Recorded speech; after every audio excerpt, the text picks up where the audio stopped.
It's the Intergalactic Soul, the Honorable Brother, the Revolutionary yourself, Darius Lockhart, and I'm here to tell you to watch Powerbombshells every Sunday at 1 p.m. Eastern on the Fight Game Media YouTube channel. That's right, every Sunday at 1 p.m., and that's on time, every time, because when we stand together, what time is it? That's right, it's nation time. Welcome to Powerbombshells 221. I'm Mel. That's Sam. We're just two broads talking about the wrestling we watch. And I know that you are all wondering where my hat is, and I wanted to do this live on air because I don't know what it is about me going to Detroit sporting events, but it's as if they know that I am coming. And the last time I went to the DCFC up the FNC, I think I know what you have. They had those little umbrella hats, and today, and Sam knows now. She knows now. I can see the edge of it. Ladies and gentlemen, I debut my official AEW Shark Week hat that was sitting there waiting for me. Oh my god. Fantastic. Aren't they happy? You're welcome, Shark Week. You're welcome, Shark Week. You're welcome, Warner Brothers Discovery. You're welcome. And thank you for literally being like, okay, it's from Mel's show. I love it. Look, it's got little sharks. It's really kind of cool. It. I am an OG Shark Week watcher, for those of you who care. Like my buddies and me back in the late 90s when Shark Week first started heard about the Megalodon, and we were working at the theater and we had one of those super long tape measures, and they said that the Megalodon was 100 feet long, and we went outside of the theater and some of the kids held it, and I walked with it, and we measured how big a Megalodon would be, and it was like our block, like our 2 blocks. It was like amazing. So I mean, this was meant to be a hat. That's perfect. Great show. I love it. It was hilarious. We laughed our butts off when we saw that they were all sitting in our chairs. It was so fun. That's great. It was an overall excellent experience for all of the things involved. Yes, I'm glad to hear that. I will hang on. I was just reading some of the things in the chat. We're going to get to it shortly. We're going to give just a couple minutes and see if people pop in before we get to your. Oh wait, Curryhead wants to know: did you watch the Megalodon movies? I watched the Meg with Jason Statham. I think that Sam Jackson might have been that for like 5 seconds. Spoiler. But yeah, no, I watch a lot of the shark stuff. I've watched all the silly ones. We watched Sharknado. One of my old podcasts, we used to have a segment called Fucked Up Flicks, and we would all, each of the cast members, we would pick a different movie that was just crazy that we all had seen, and we would watch it and review it. And awesome. So we watched Birdemic, we watched Sharknado. I mean, if it had things in it, I mean, we were all over that. Yes, I have seen that. That's good. I don't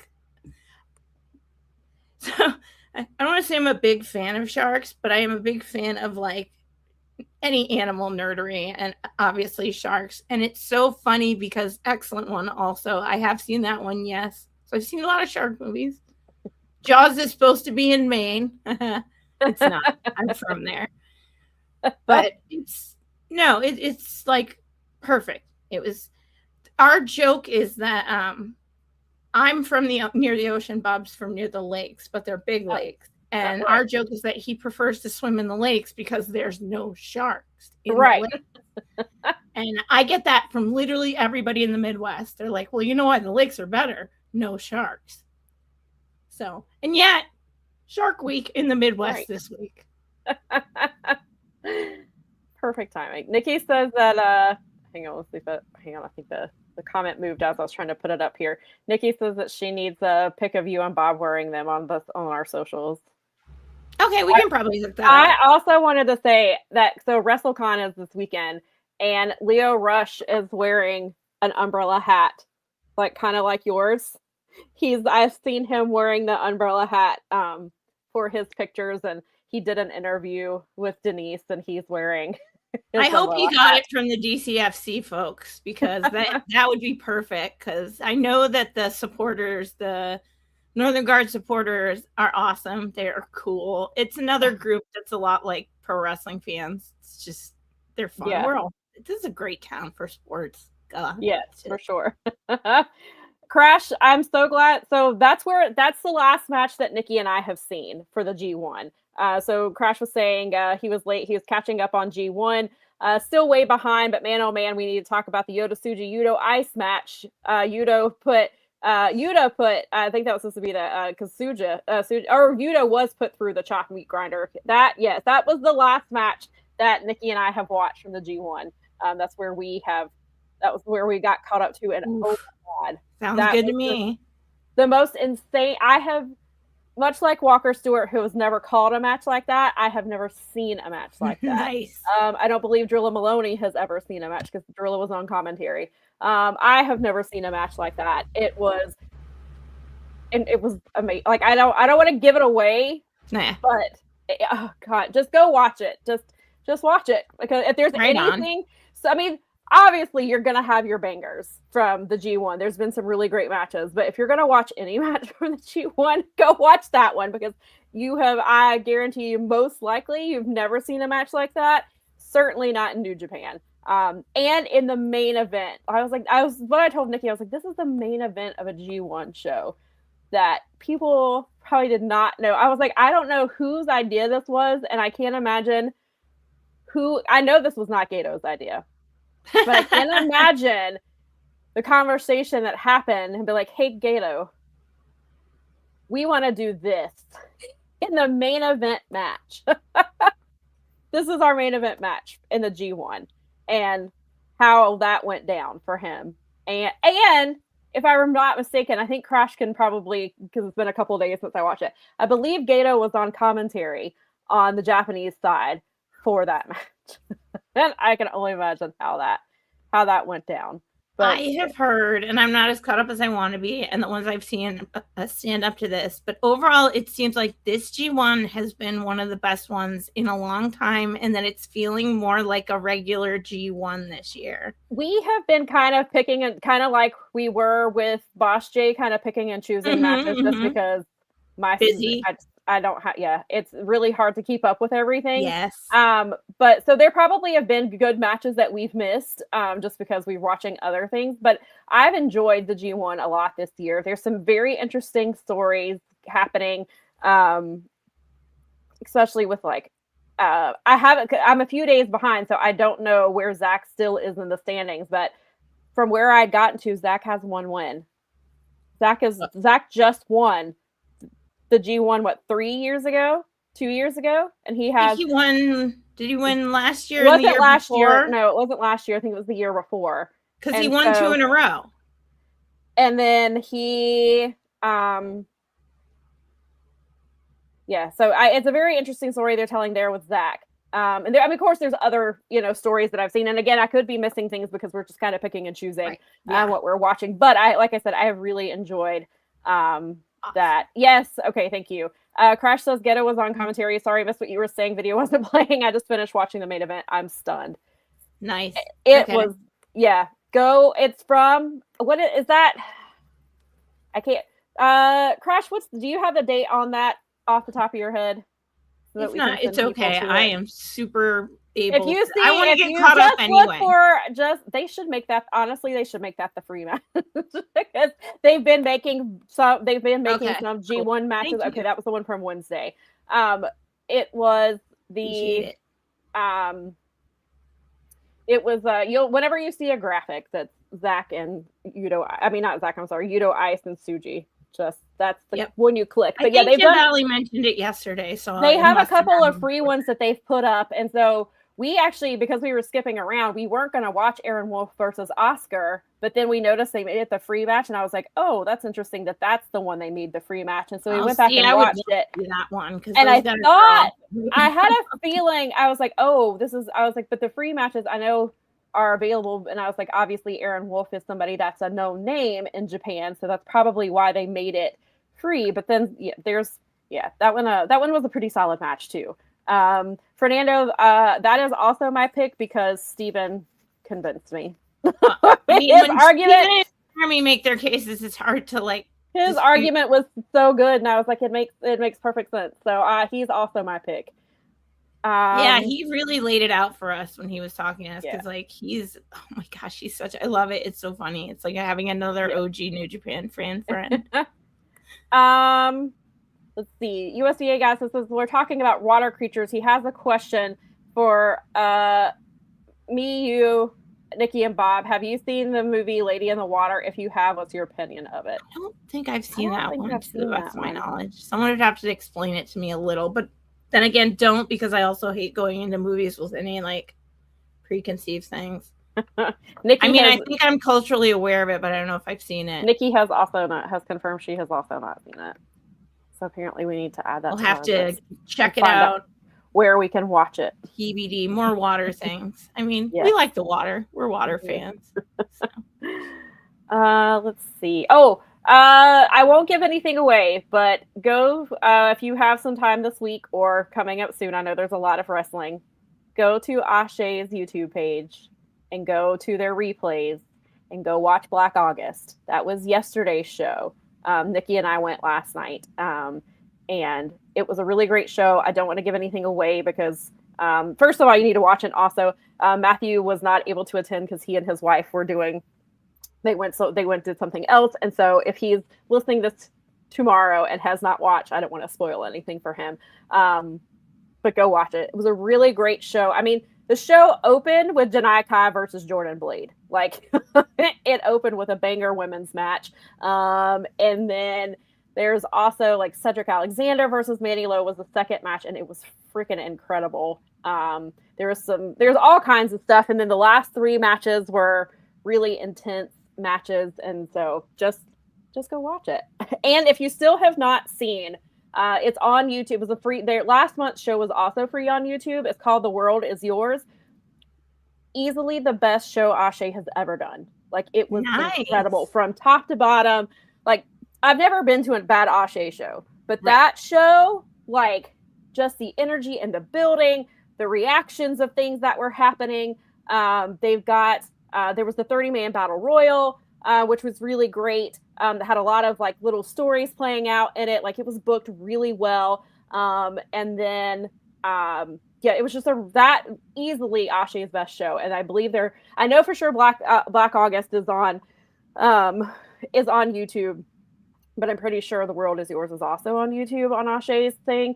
But I highly recommend checking out both of those because they were really good stuff. And then the Black August stuff, they also were putting up facts about Black August and what that is, which was some really cool stuff. So you get to watch wrestling and you get to learn some American history while you're at it. Some American history that's not talked about a lot, particularly because it does concern Black people. And so it's not something that, a lot of, it's not necessarily taught in schools and things like that, but it is important to American history. So you get some learning, and then there's some live music as well. I think that they put that. I think that's included in the show. Like, you'll be able to see that as well. So it was a really great show. So I highly recommend if you're able to go check those out, because Ashe is still doing some really great things over there. And so we need to get. There's been in the last few months, there's been some new champions. So I probably need to see if I can get them on here. Brad says, I need to fire up that Ashe show, especially with Kathy in the room. Yes, you do. You absolutely do. Yes. That's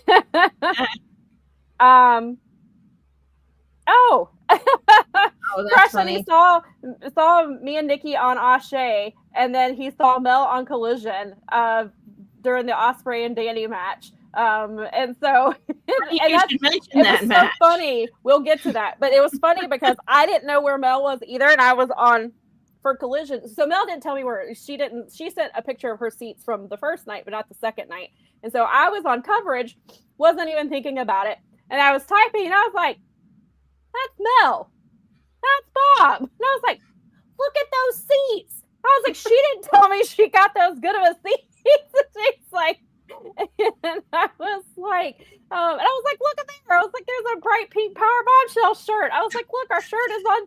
I was like, "Our logo's kind of on TV." And I was like, I've been hoping that one day we would see our logo on there. And so thankfully, it was Mel. So I was like, hell yeah.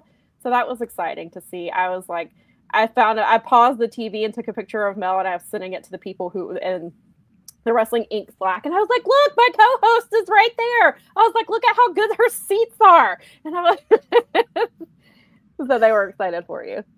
That's so the seats have a story, and the story that goes with the seats is amazing. So this was, I think I've told people already, my mother-in-law's first time going to the live shows with us.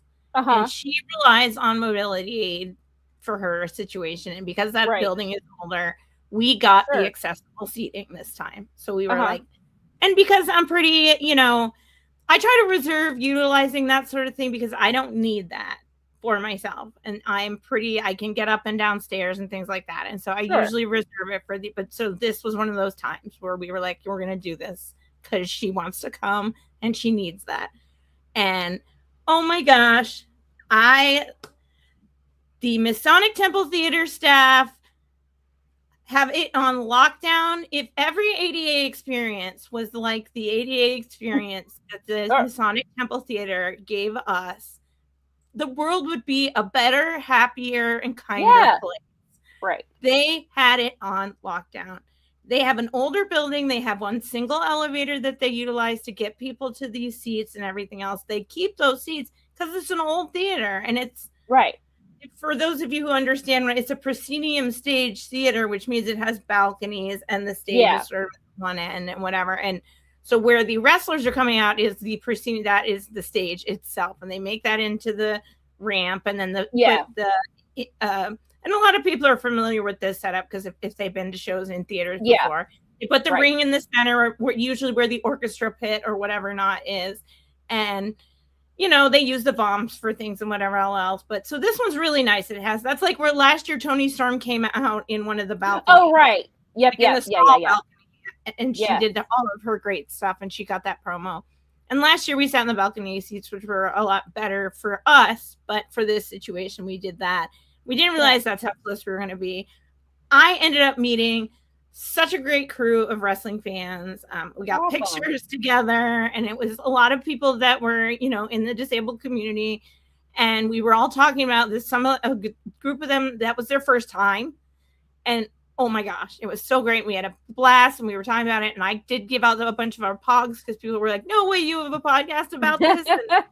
And, I was telling Mel, I was like, we have 3 new followers on Instagram, and I was like, I think they're all people that you met at the show. They are, in fact, which is awesome. That Bob was talking to when my infamous event went down, that I will get to in a minute, because this is going to kind of be like a true shit sandwich, because I want to make sure everybody understands that this was 2 excellent nights of wrestling in an excellent venue that took excellent care of everybody. And venue looked really, really cool, and it was it was so loud, which was, I know that sometimes cameras not pick up, and that was kind of the concern about with Redemption, was that apparently it's from people in the arena for Redemption, they said it was loud, but on TV it did not sound loud at all. But Detroit, it was either mic'd up really, I think it was a combination. It was mic'd up well, and then you guys were just really fucking loud. I think it was both.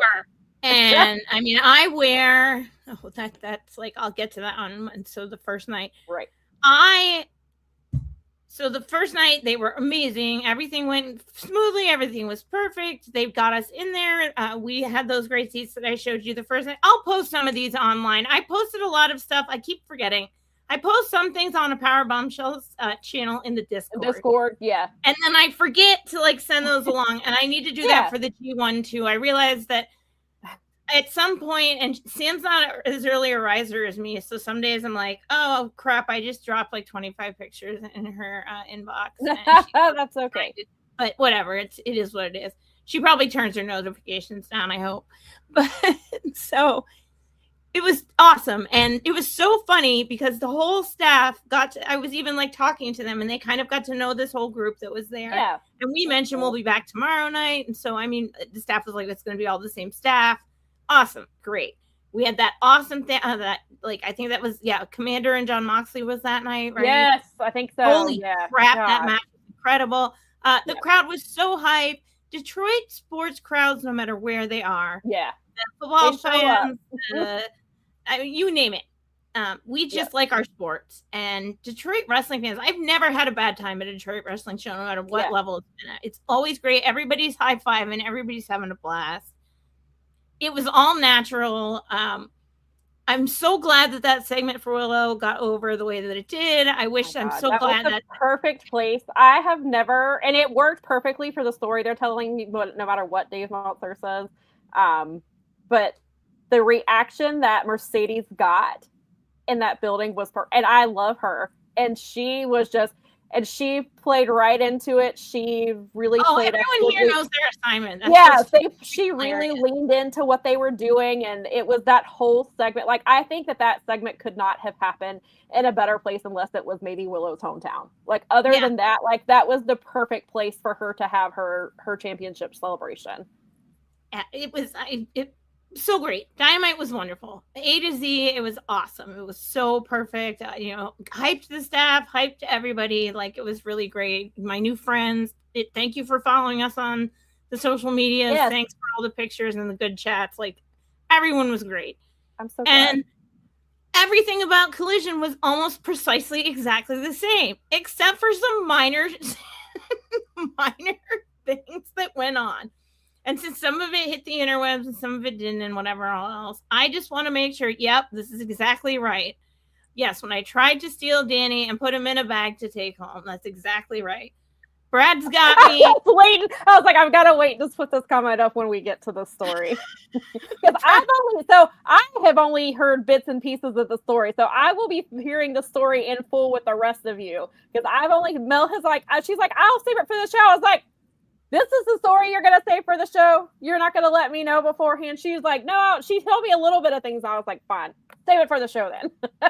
Hey, listen, it was that or this is for our show. This is, if we're going to get clicks, we're getting them right here, honey. Yeah, that's true. Apparently, I have not heard this full story, so I am about to learn with all of you. So Collision went almost completely entirely fine, and even Motor City Machine Gun showed up, which was amazing. And they were at home, and I have great pictures that I sent along to you. Those I did send you, Bob. Yes, I do appreciate Mel. Mel did spam my my Slack inbox with Motor City, which I will never ever be mad about. I didn't figure as much. No. My Rhino streak is intact, folks. We saw Rhino both nights, actually. Yes, you sure did.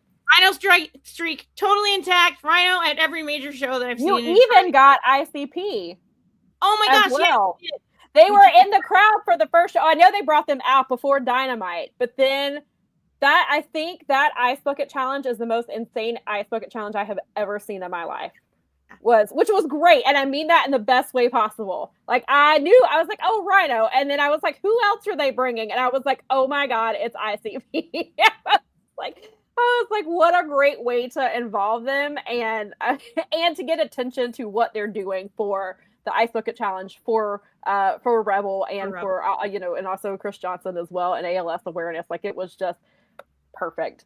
Great. You can say what you want about ICP and the Juggalo Cruise, but those guys do a lot for charity. They do a lot, and they are really, honestly, truly, for whatever kind of wrestling they like, they are wrestling fans. And I mean, I love it. Wrestling here is never a bad time. And so just really what happened was,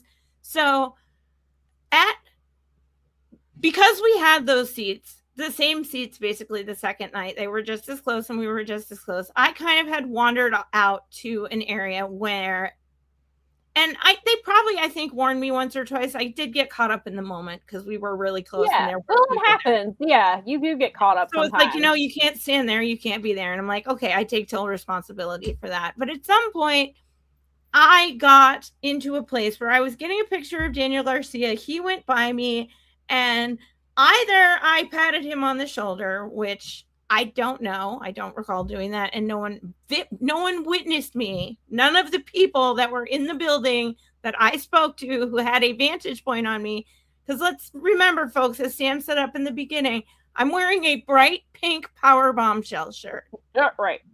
I'm the only person in that area. If you see the girl with the bright pink shirt or the person with the bright pink shirt, I was the only person. Everyone, as we've pointed out in the past, everyone wears black shirts to wrestling shows. Yeah. There was a guy in a purple outfit. He was dressed up as like Macho Man. But yeah, we did see him. And then we saw Bob was in a bright blue shirt, and there was a guy like 2 seats down from Bob who was also in a very similar colored shirt as Bob. That's the other thing about Bob. Bob is like 6'2" and has a beard, and he's a very distinguished look about it. It's not intentional. He just does. You guys should see him when he wears his Viking gimmick. It's even crazier. Everyone's just fair. So whatever. I got a little close. I took a picture because I have a picture of Danny coming out of the tunnel, which I have also seen. I have, but it's and I will point out I have seen this picture, and Mel is a respectable distance from Daniel as he is coming through. In the picture that she sent me, she is in a respectable distance, and she does not appear to be impeding him in any way from the picture that I have seen with my own eyeballs. Excellent. So. And again, folks, I got to really put the emphasis on this because I go to fair in gimmick, and I myself have been the victim of non-consensual touching from people. Because when you're in gimmick, they think that they can touch you, and they do it to my friends who are performers and in gimmick, and I don't like it. And if Danny, if you're out there, if I made you feel threatened at any point, let me know. I will get on my Twitters. I will issue a public apology and take ownership of the fact that I touched you in an inappropriate way, if that's the fact. But the fact to me from where I was seated is I got too close to Daniel Garcia. And guys, I'm 5'2" on government paperwork because they round up. Well, go ahead. And the securities descended upon me. And we need to make that clear. That's AEW security, not AEW not security. The security of the actual venue itself. So let's clarify. Yes, this is not the Masonic Temple Theater staff at all. This is 100%. This is where the shit part of the sandwich comes in. AEW security descended upon me as if I were some sort of a extra level threat. And apparently they reseated me in a section away from my family underneath the balcony where I could still see them. But for the remainder of the show, I was sequestered from them. Now, we found out from the staff who had gotten to know us the night before because they remembered us that they wanted to kick me out of the building. They wanted to kick me out of the building. And I want to reiterate who wanted to kick you out of the building. AEW security wanted to kick me out of the building. It was ultimately left to the Masonic Temple Theater staff as to who was removed from said venue because they had the N word on it. And because that is true, they said no. And they proceeded to ask why, which nobody would give an answer to. Literally no one could ascertain from AEW security that includes the Masonic Temple Theater staff. No one could ascertain what I had done. I was so unhappy and so concerned that one of the Masonic Temple staff ladies came over and took my hand and told me, honey, you didn't do anything wrong. There were 3 of them standing around me, reassuring me that I was all good and it was no problem. They were so nice. They had my back. The wrestling fans around me had my back. A few friends that I knew were sitting in the balcony. I even messaged up. Did it look like I did something wrong? And got an unequivocal no. So I did tell this story, a little of the story, not the whole story. I told a little of the story to Sam, and Sam pointed out that apparently recently at Redemption. Okay, so was that Redemption? So it was last Sunday's pay-per-view. Okay. Is where this happened. So so what happened, and again, this is not excusing AEW in any form or fashion for what happened or their security. My only thing, which he told me that, I was like, oh, that's weird because Sunday at Redemption, there was that came out the day after. Daniel was walking away from the ring. He was leaving, and he pushed a fan's phone out of their hand, and then the security hands it back and says, "Here's your phone." There's no whatever happened before and whatever happened immediately after. So I don't know. The video is very short. So I was like, I wonder if they had heightened security on Daniel because of what happened on Sunday.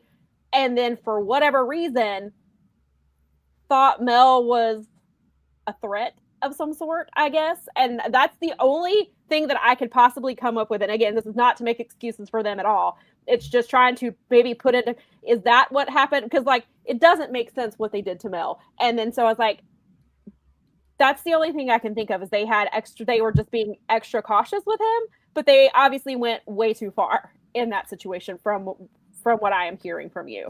So in sort of I did go to like people like Garrett, and I spoke to other people that are like in the business, and I said, what is the situation here? And they was like, no, I didn't see. But then I mentioned that to them, and they very much agreed with you, and I do too, that, and even Garrett said, it is a shame that the reality of the situation is that the business has to think about the fact that the talent, may have an ill reaction to the fans, and not vice versa. It's like, it's not just the fans. The wrestlers also need to be reminded it's not cool to put your hands on people.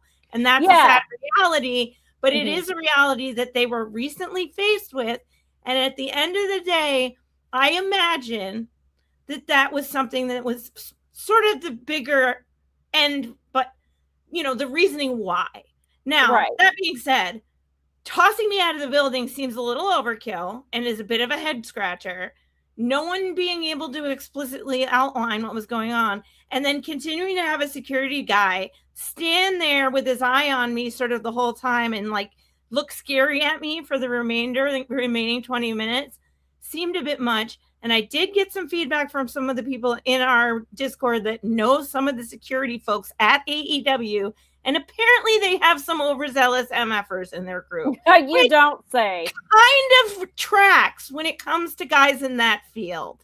Yeah. So, and I want to remind everyone that crowd was loud. And if you notice, we were saying F Don Callis, fuck Ice too. Yeah. Repeatedly. Yeah. So, and that also happens at Detroit City FC games as well.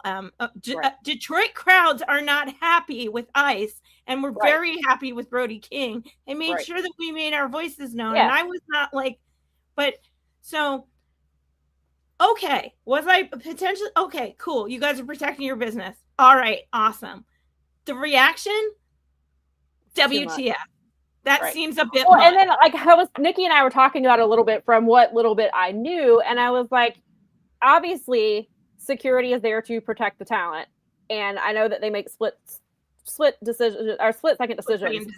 Sometimes that but I was like, and I know that obviously I don't know what their training is, and I don't know and I was like, but you have to, I was like, they should also remember that people have invisible disabilities and invisible illnesses and may not see, obviously in your case, it's not obvious that you have a disability. That I'm blind on my left? Right. It's not an obvious thing. And I could have like not even seen something coming that they saw coming that was a threat to them that I did not perceive, because if you were doing it on this side of my visual field that I don't have.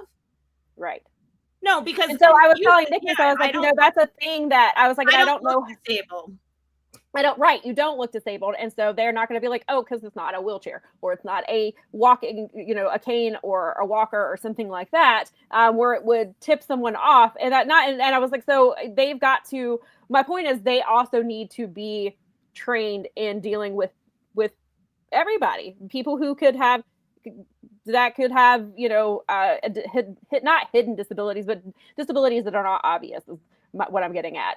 And I was like, and I was like, and I get it. Like their job is to protect the talent and they have to make split decision seconds, but also like that went way too far. They were overzealous, and I'm thankful that you were okay.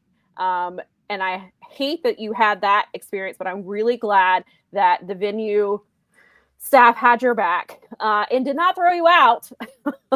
Yeah. I mean, and that's why I want to end this on an upbeat, because like I said, that ship part is the AEW security part of the program, and that sucks. And they made their choice and whatever, and that's fine.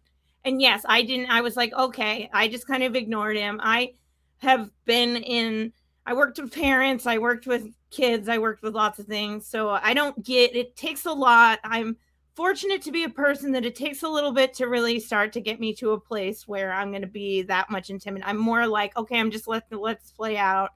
and whatever else, and just I'll be fine. I'm going to agree with what you're doing. Like I said, the Masonic Temple staff, 100%. That venue, those people, everybody, everything about the experience, awesome. It was 2 great nights of wrestling with just 2 great cards with a great group of people in this city who got together and had an awesome time. And I'm so glad that it came through on both nights, that we were enjoying it. Yeah, welcome to AEW Motor City. I hope you wrestle everybody. And I don't want anybody to take away from the fact that at the end of the day, Dynamite and Collision in Detroit, Michigan were amazing shows and at an amazing venue. And I hope they come back. And as far as pay-per-views go, I'm going to give Tony a little bit of leeway, because the whisperings that I'm hearing is that, and I have no like foundational really support of anything, but this makes sense as to why he wants to and needs to book Little Caesars Arena, which is where the Red Wings and the Pistons and everybody plays. And we did book that venue a couple times. He has not been able to book that venue since. A certain promotion books that venue pretty often. Yeah. And it's pretty apparent that the reason a pay-per-view has not come to Detroit, Michigan is not because of Tony Khan.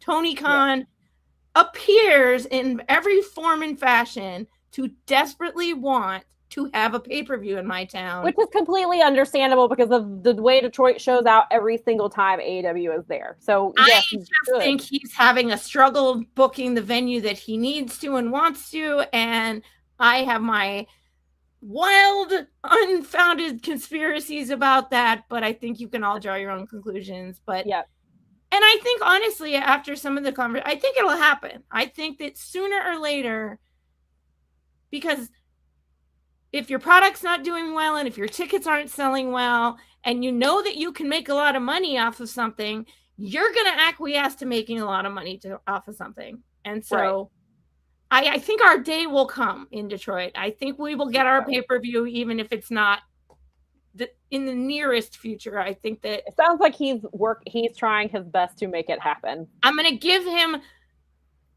to back off on that part and just get on him about the women's stuff. And also we can pretend that I got thrown out because he thought I was you. And trying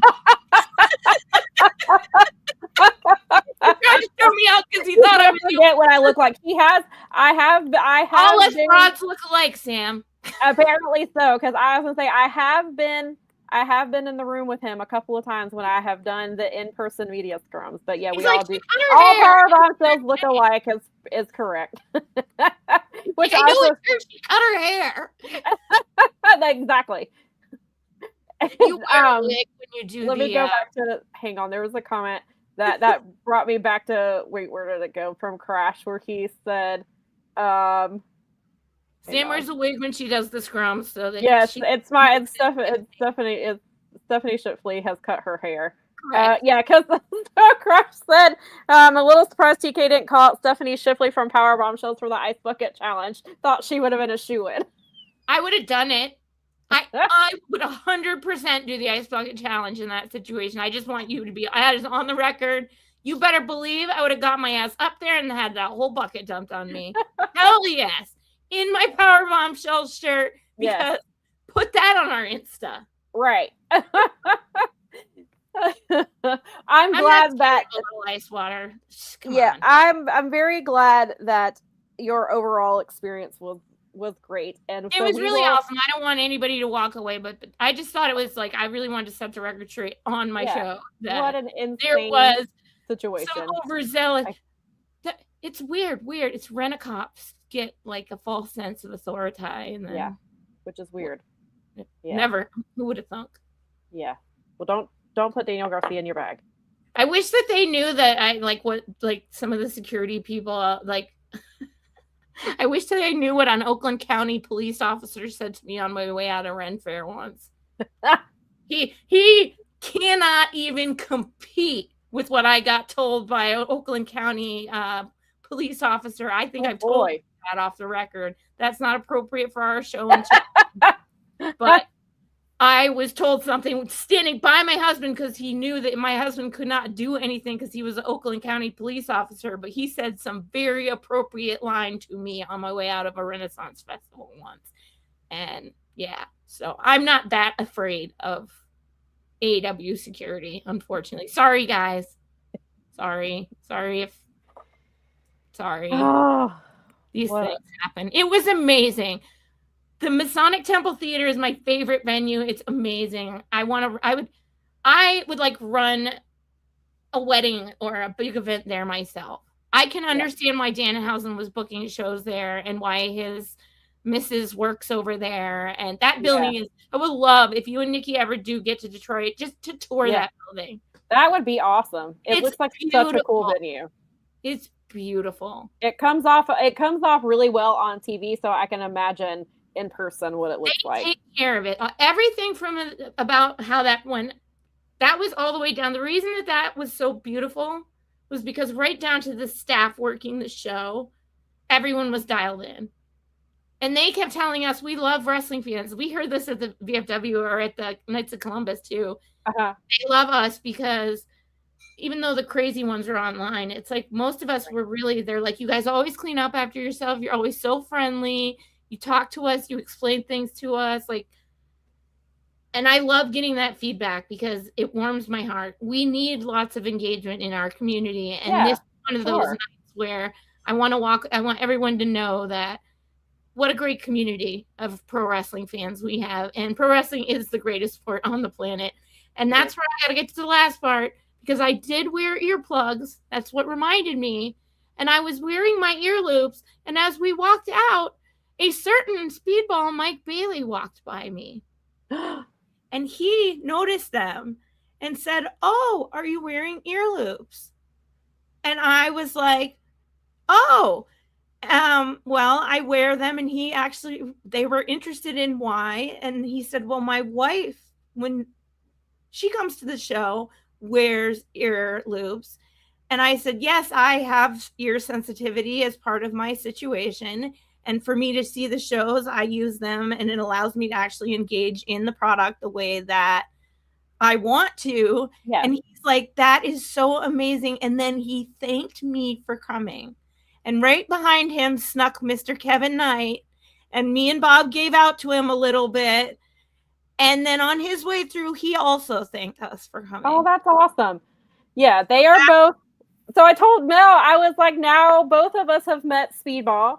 And we have both met Kevin Knight. Speedball, I met when he was here a couple of years ago. He wrestled Sean Legacy, who is now in NXT. They wrestled in a brewery.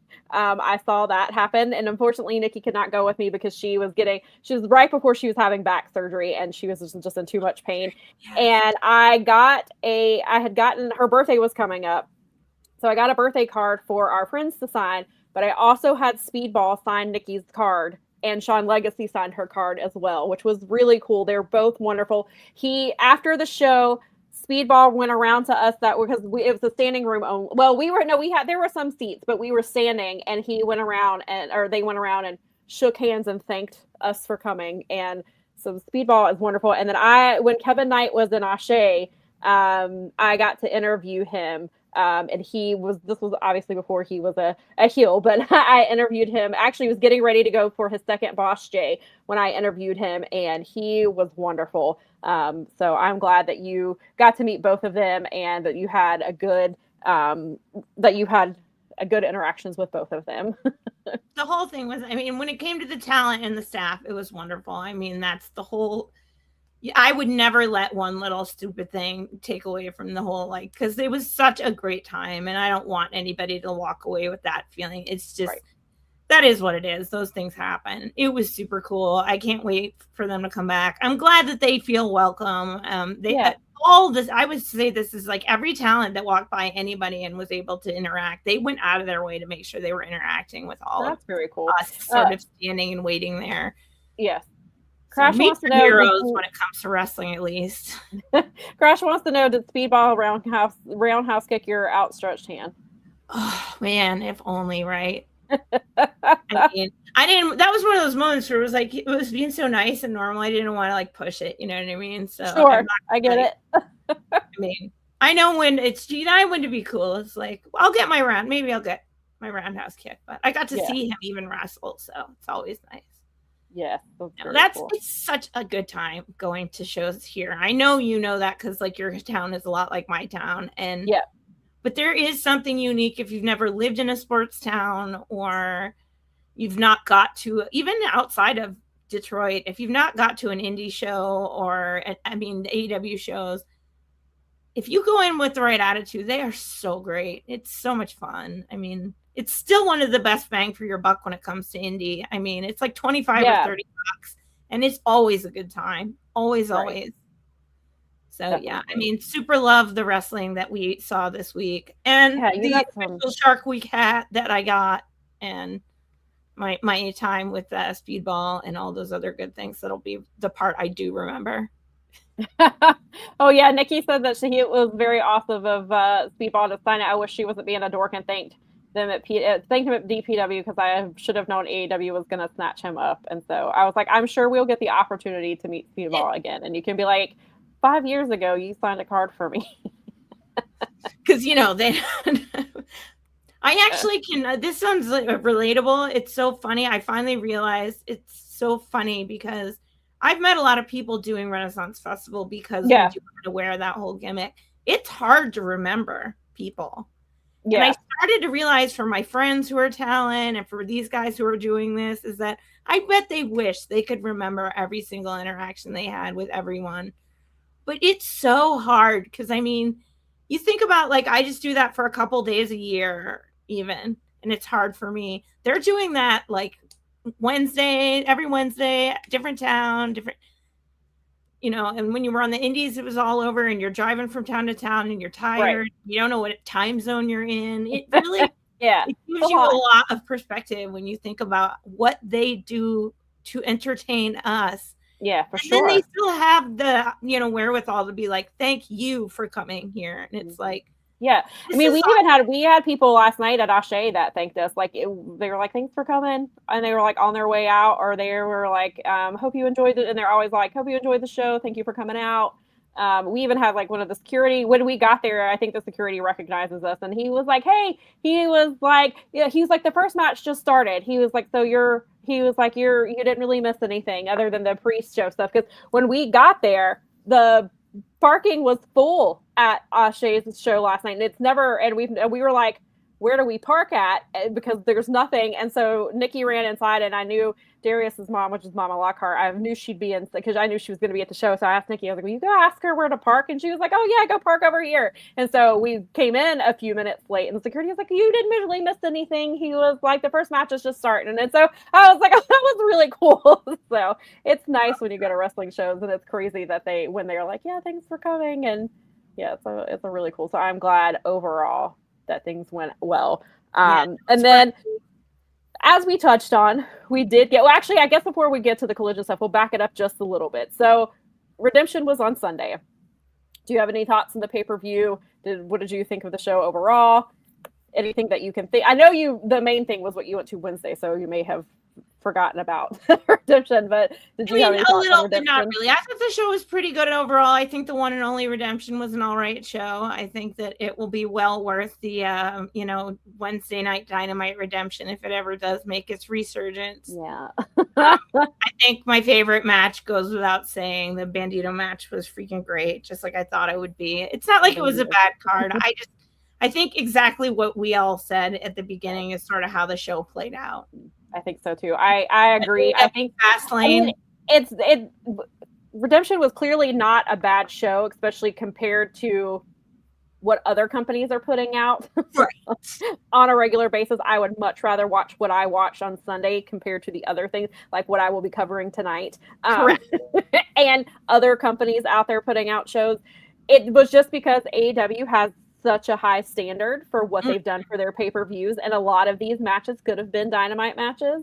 I will stand corrected that the Tommaso Jericho match was way better than I thought it was going to be. It was a ton of fun. I really enjoyed it way more than I thought. I was super disappointed by the chain match, the double chain match. I was really looking forward to that, and I was disappointed I missed some of it because I was writing an article from the previous match, but from what I was looking up for it, I didn't like the one you were supposed to, and you did like the one you weren't, basically. And I feel the same way. I wasn't thrilled with the ending, but it seems like it's kind of maybe going to play into some other things with the Death Rider. So I wasn't thrilled about that. And I was really hyped for that match because of everybody that was involved. And I was hoping for more. And yeah, those two definitely. Jay White mysteriously missing from this week. Concerning. Yeah, he did say, so I have not heard for sure if he's injured. They just, on Wednesday, Juice just said Jay's not here. So I don't know if it was maybe it's something minor that he needs like a couple of weeks off and then they'll bring him back to TV. I haven't heard if it was anything more serious or anything like that. If it's just something like he tweaked something, he needs, let's give him like a week or two off. I understand. I get it. Please yeah, so hopefully it's something like that.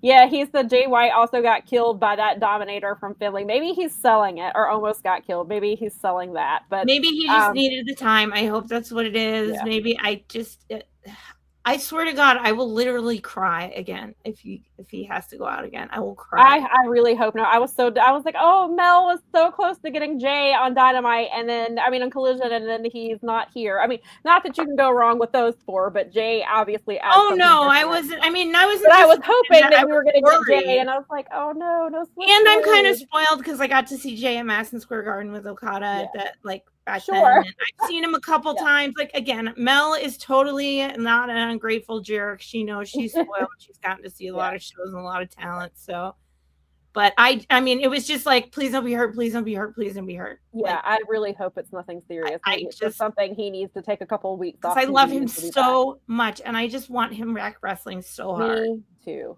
especially with all the things that are going on, because some of the things which we'll get to shortly. But then so I agree. If this comes back, it should be AEW Dynamite and Collision Redemption. They should be it should be a theme TV show for next year. I think maybe you can do that in Detroit.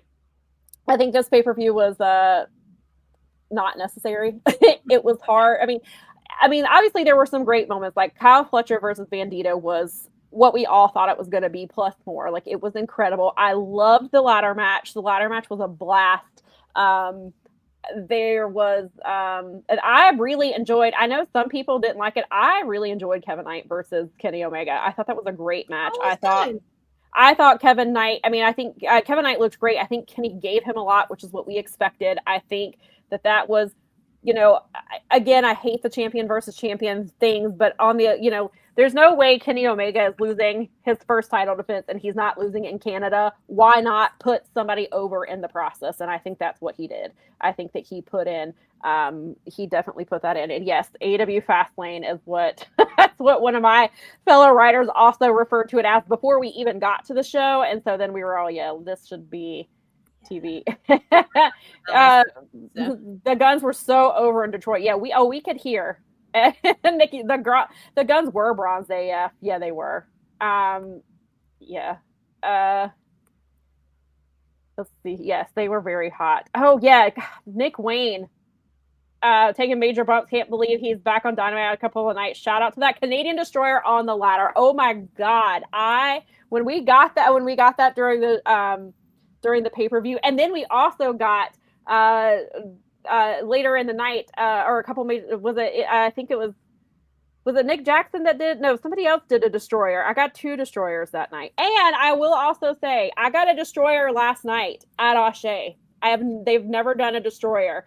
And the one night I'm not wearing my Bad Bitches for Canadian Destroyer shirt, Ashe has a Destroyer. I was so shocked by that. Shout out Treehouse Lee for... Nice. That's awesome. Because I saw him starting to set up and I was like, and then it happened and I was like, Nikki and I were like, oh my God. Because nobody's done a Destroyer at Ashe before. That was the first one. So I loved it. I was so excited. But yeah, that Nick Wayne Destroyer and then him coming out and wrestling 2 nights after that was insane. Yeah, it was right on the edge of the ladder. It just rocked the ladder. So stiff landing. Yes. Oh yeah, we did get a sunset flip, and we did get we think it was a code red off the ropes. last night. So Ashe was definitely giving us some different things last night, which nice. was really cool to see.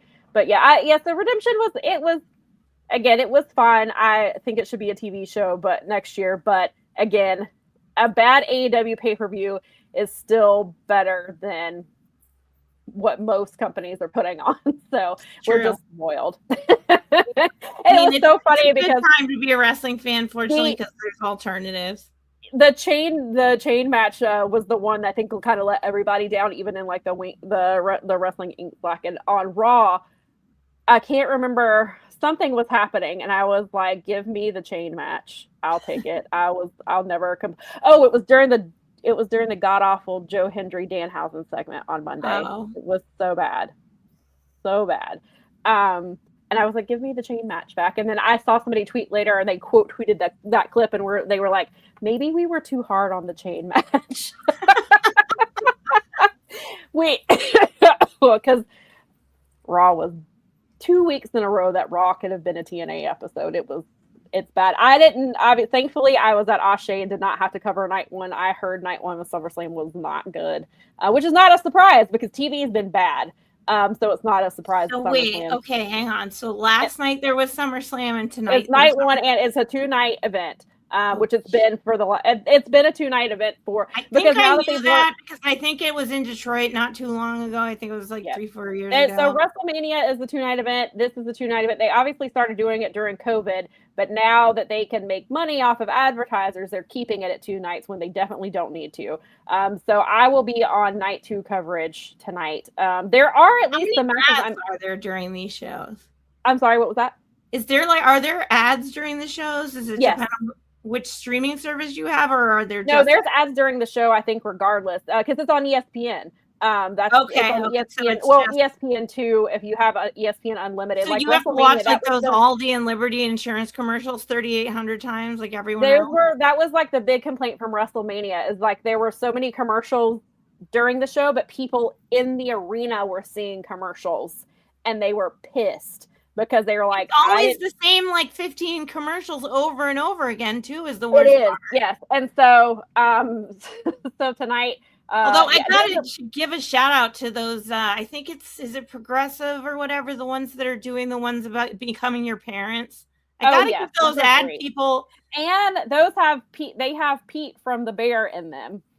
I gotta give those guys credit because those are funny, and I am guilty of a lot of those things. Yeah. Oh, those commercials I do enjoy. I just don't enjoy seeing them 58 times. No, exactly. It's like other than that, no, they're great. They're the only ones that are like creative, at least, because they're trying. Like there's a new one about ride shares, at least. I swear to God, there was that one Aldi commercial with the kids at the table that I probably saw 5,000 times in one sitting at one point.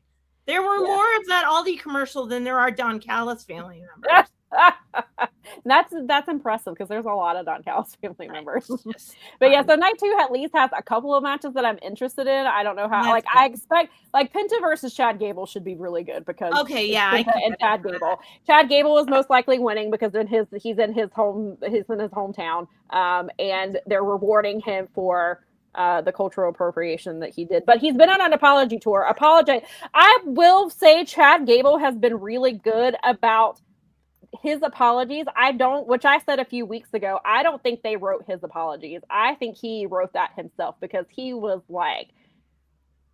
basically like, I was culturally appropriating and it was wrong. And I see that it was wrong and I am so sorry. And that's why I was like, WWE Creative did not write that for him because they don't care. I think Chad Gable wrote that one. So Chad has done the best with what he's given, but that's been terrible. So that match should be pretty good. I do not give a shit about Roman Reigns versus Seth Rollins, which is the main event. I heard Punk versus Cody wasn't good. Randy Orton showed up last night. He returned. He's been out since before Mania. He cost Cody the title. I do know that. I do know that Oba Femi did beat Brock Lesnar. Brock is not retired. That was not a retirement match. The rumor is he'll take some time off and he'll be back at WrestleMania in Saudi, which sounds on brand.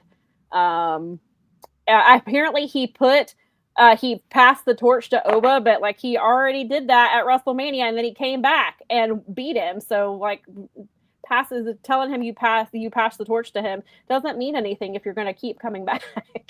So I don't know. It's stupid. I am not looking forward. The only thing that I've actually, besides the Penta Chad Gable match, I am also very much looking forward to Darius Rucker singing the national anthem. Oh, that's right. Okay. I'm happy about that. And so I told them, I was like, I don't know what the pay-per-view starts at 6. There's a 3-hour pre-show for God knows why. So maybe he will perform at like 5:45, which is when I'm going to that's the plan. But I told him to at me if Darius sings earlier than that. And Curry had said, I don't know, it was the shit. The only good match was Gunther versus Nick Aldis. Well, that I'm not surprised by. I'm not surprised that they actually delivered a good match. Maria says the Hell in a Cell was ridiculously short for a Hell in a Cell. What a waste.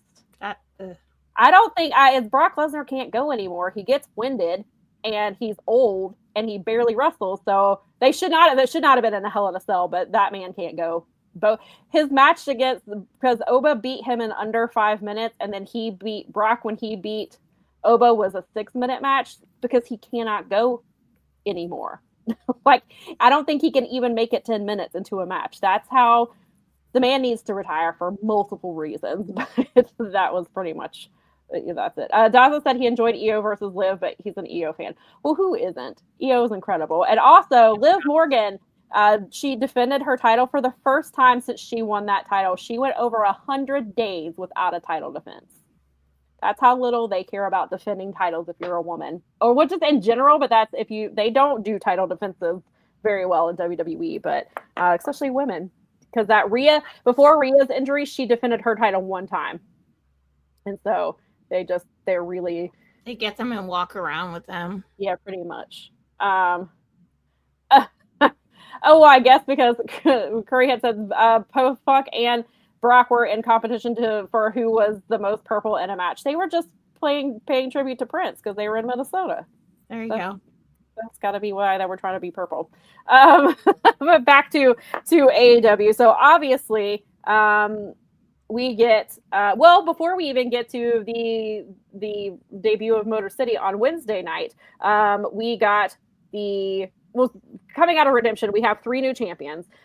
We have obviously Willow, which we talked about, is now the Women's World Champion. She will face Mercedes at All In. Maya World did beat Sheeta. And then Andrade he beat Mark Davis, is the new national champion. And then while the conglomeration did retain their trios titles at Redemption, they lost them on Dynamite to the Demand. So now we've got more new champions. So we came out with 4 new champions since Sunday.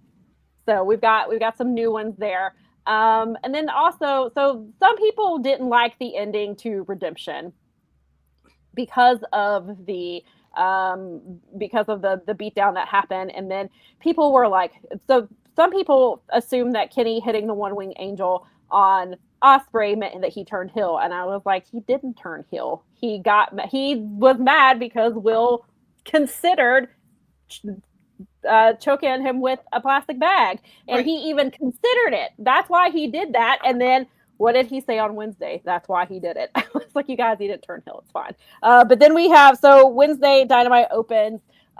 Renee's trying to interview Will. Death Riders are waiting for him.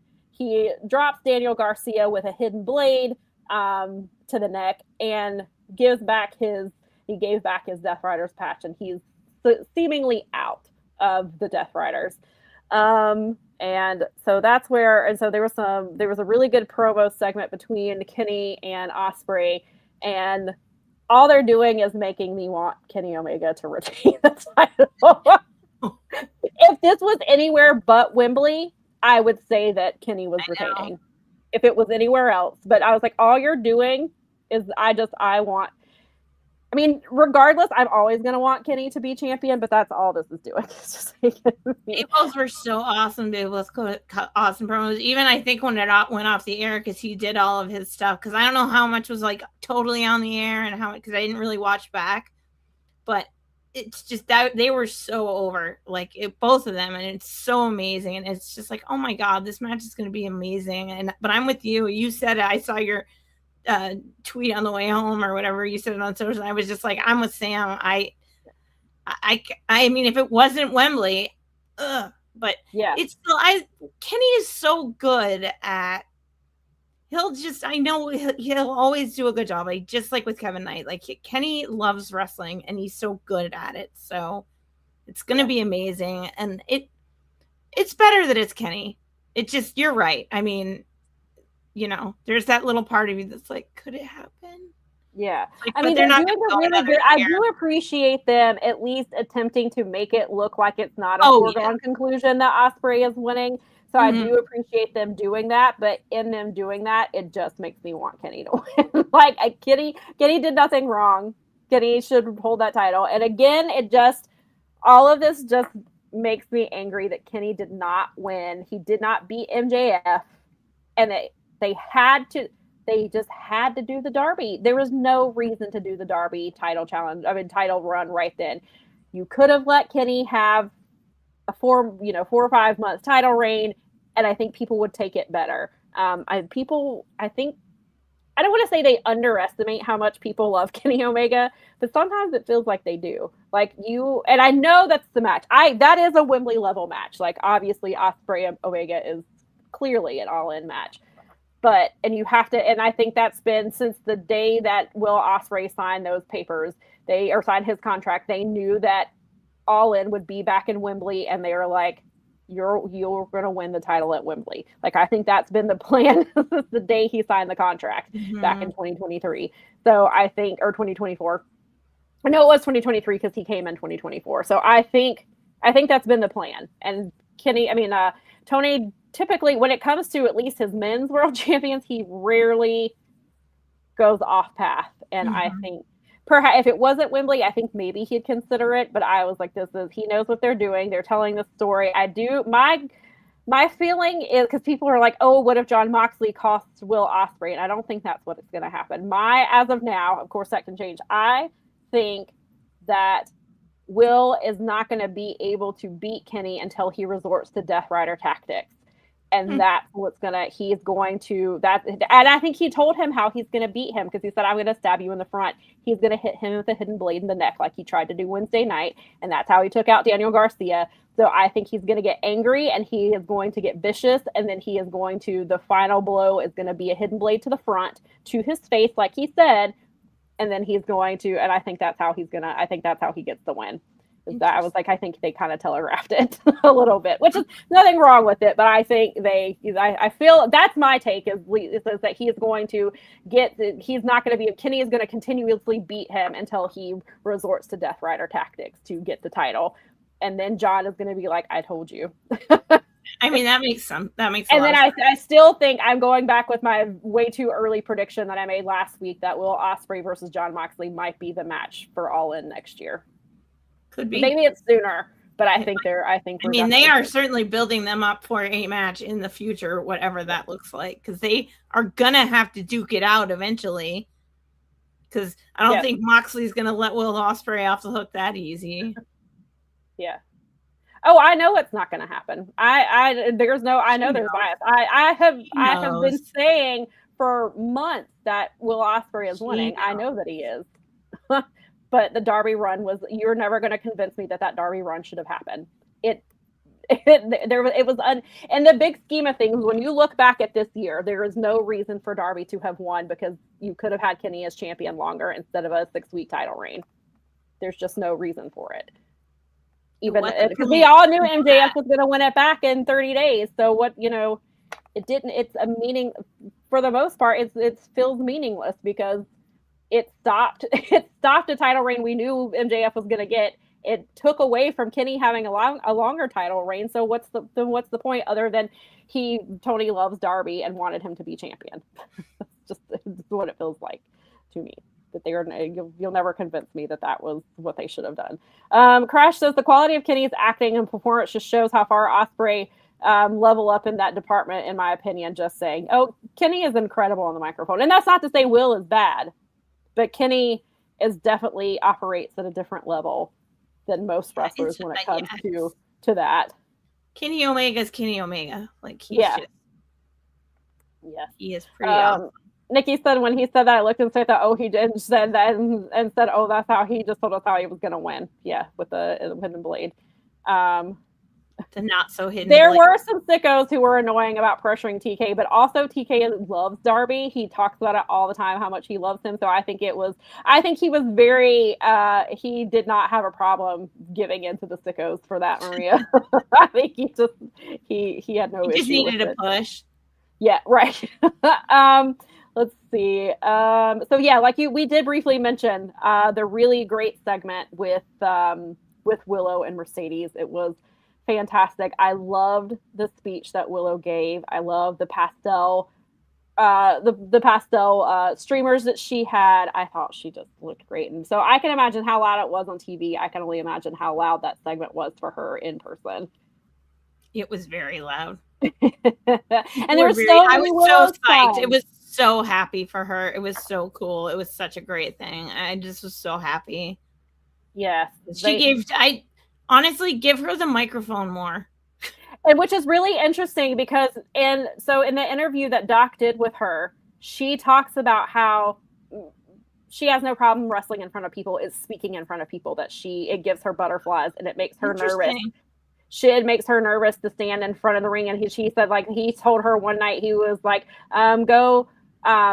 go out there live. You and Maya are going to go do this promo. And Willow was just like, okay. And she was like nervous about it. And so I was thinking about that, how natural she seemed. And maybe that's a bit different because she was speaking from the heart. She wasn't having, she's talking about all this stuff while putting over a match at the same time. But I thought that she did a really good job. But it was really interesting that she pointed out to Doc that she doesn't, I hope that, she felt, maybe she felt more comfortable because of the reception she was getting from the people. Yeah. Because, we were just so happy for her that it was hard not to. She's really an infectious personality. I think a lot of people were rooting for her. We know the story of her shoulder injury. Like, it was a long road for her to get there. Tekla was a really good champion, so it's not like she beat some push over. She actually beat a legitimate champion. It wasn't just like some here damn belt moment. It was a really good match. Yeah, and I know that some people don't like the way that Willow won, and they think it was. And I was like, Willow, it was either she's going to win the title there, or she's not, or she's going to have to wait even longer. Yeah, so, which we talked about before. Like, which are you going to take her as a champion now and potentially have her as a transitional champion, or are you going to have her wait another year or more to become champion? Which is unfortunate that she was in that position. But I am not, as of this moment, and we've talked about it before, I'm not convinced yet that Willow is a transitional champion. There's things that they can do with this story. Obviously, on the one hand, you can't have Mercedes continue to lose matches to become the world champion, but that's what happened to Willow. She lost, I think, 2 or 3 chances of being maybe it's 3 or 4 shots at being the women's world champion. And so there is that. And also, but on the other hand, Willow retaining proves again that it proves that her win at New Year's Smash was not a fluke, that she can beat Mercedes again. And it also could, if we're still going to get the Mercedes crash out, that's what can start your crash out, is the fact that she can't beat Willow. She's lost to Willow twice. And she keeps talking about their history and how Willow is always there because of what happened with the New Japan Strong title. That title was created specifically for Mercedes. Mercedes gets hurt in the match, calls the audible, and says Willow is going to win this title, which is an incredibly unselfish thing for Mercedes to do. She could have won that title and then vacated it, but she didn't. And she made a split-second decision to put that title on Willow. So I think, and you could see when she won that title, they kept cutting to Mercedes at Redemption. She was not hiding how happy she was for Willow. You could see it on her face that she was happy for her. It's like, I don't know if she knew the camera was on her, but she was clearly very happy for Willow, which I thought was great. And so, she could be a transitional champion. They definitely could, but there's some things they could do if they wanted to with Willow. Will they do it? I don't know. I mean, they could honestly have her beat Mercedes at All In and then have Mercedes win it all out in Chicago, because you still need to, this is the same conversation we have every year since they've had this. You still need to sell tickets to the show a month later. Right. I mean, yeah, I haven't. Yeah, although I guess you're repeating the same thing for the women's match, so maybe you don't want to do it that way. Right. So yeah, and so yeah, because that's the other thing. Are you going into the show with 2 transitional champions? Because Kenny's losing, so is Willow also losing? Are you having 2 transitional champions lose their titles at All In? Now I'm not sure if Mercedes is. I mean, Mercedes is obviously she's got to get the belt eventually, but yeah. I don't know if Wembley is 100% where she's getting it. There's also All Out. Because we talked about that before. If Willow retains it All In, then you could have All Out as a month later now, not the 2-week turnaround. It's a month out. So you could have her win it All Out. Well, that's you could also, there's Wrestle Dream, which is the, for Inoki. So right. Not that he had women's wrestling, but because you could have her win there. And if a certain best friend of hers her contract is up in October and she's coming to AEW, right. You could have her win in October when Bayley's contract is supposedly up. And I do want to Mercedes was probably just trolling, but Mercedes did post that graphic of her versus Bayley at Wrestle Dream. I mean, of course it could have just been Mercedes trolling because that's what she does. However, maybe it's not so far out of the realm of possibility, but I mean, Mercedes has to be women's champion sooner rather than later. Yeah, I mean, do you do it at All In, or do you give Willow the time to be the champion that she deserves to be, or do you just have her be transitional the same day that Kenny is? I mean, that would be an interesting choice if they go. Which I mean, they could. I mean, obviously, because your options are Will Ospreay and Mercedes. You can't go wrong with those. So. As of now, of course, the way things play out in the next few weeks, I'll change my mind. And by the time we get to the All In pre-show, I may have a completely different take on that. But as of right now, I'm not sold that Mercedes is winning. I think that it's a foregone conclusion because it's Mercedes and it's All In. But I don't know that that's necessarily a foregone conclusion. Wait, is Wembley on is it 30th? It's the 30th. The 30th? Yeah, the Saturday pay-per-views don't start until September. Okay, thank goodness. So that's the last holiday. It's the 30th of August. It's a banking holiday in England, so it's on a Sunday because they have that Monday off. Oh, that's right. We talked about that last week. Perfect. Yeah. And then we start Saturdays. Yeah. Crash said that her and Mercedes were like titans in the ring during that segment. That feud seems special, like a historical moment. And I saw a few people say this, and I agree. That is how you book a women's segment. I thought they did an incredible job. Willow is because Willow's so lovable. I don't know anybody who doesn't like Willow. Yeah. And Mercedes is a great heel. Even if you don't like Mercedes, she is very good at making you not like her. Like she knows the assignment. She's an incredible heel. I do think we'll eventually get a babyface turn from her at some point. But she was always better as a heel when she is very good at tapping into that character. Yeah. And Willow, I think, is the perfect person to be on the opposite side of the ring from her, not just in talent level, but character wise. I think that they have a really special connection. They have a lot of chemistry, and I thought that they did an incredible job with that.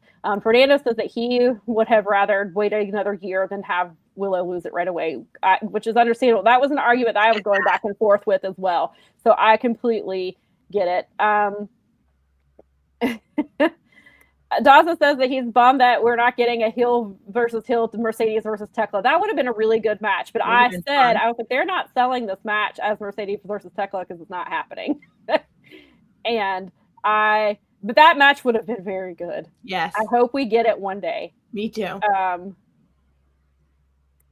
Curryhead says you can say this about TK when it comes to his men's championship. He does set that in stone. Do women's championships, you get a little spontaneity and a little flexibility, and that's why I like it. What I like about AEW, there definitely is some flexibility and spontaneity with the women because I don't think that clearly Maya was not the plan because Maya was not even supposed to be in that match because of everything that changed, and I think he just went with it because she is she is the one who is hot right now. She is having these incredible matches. She is showing up, and her match with Shida was not the greatest. But I don't think that's all on Maya.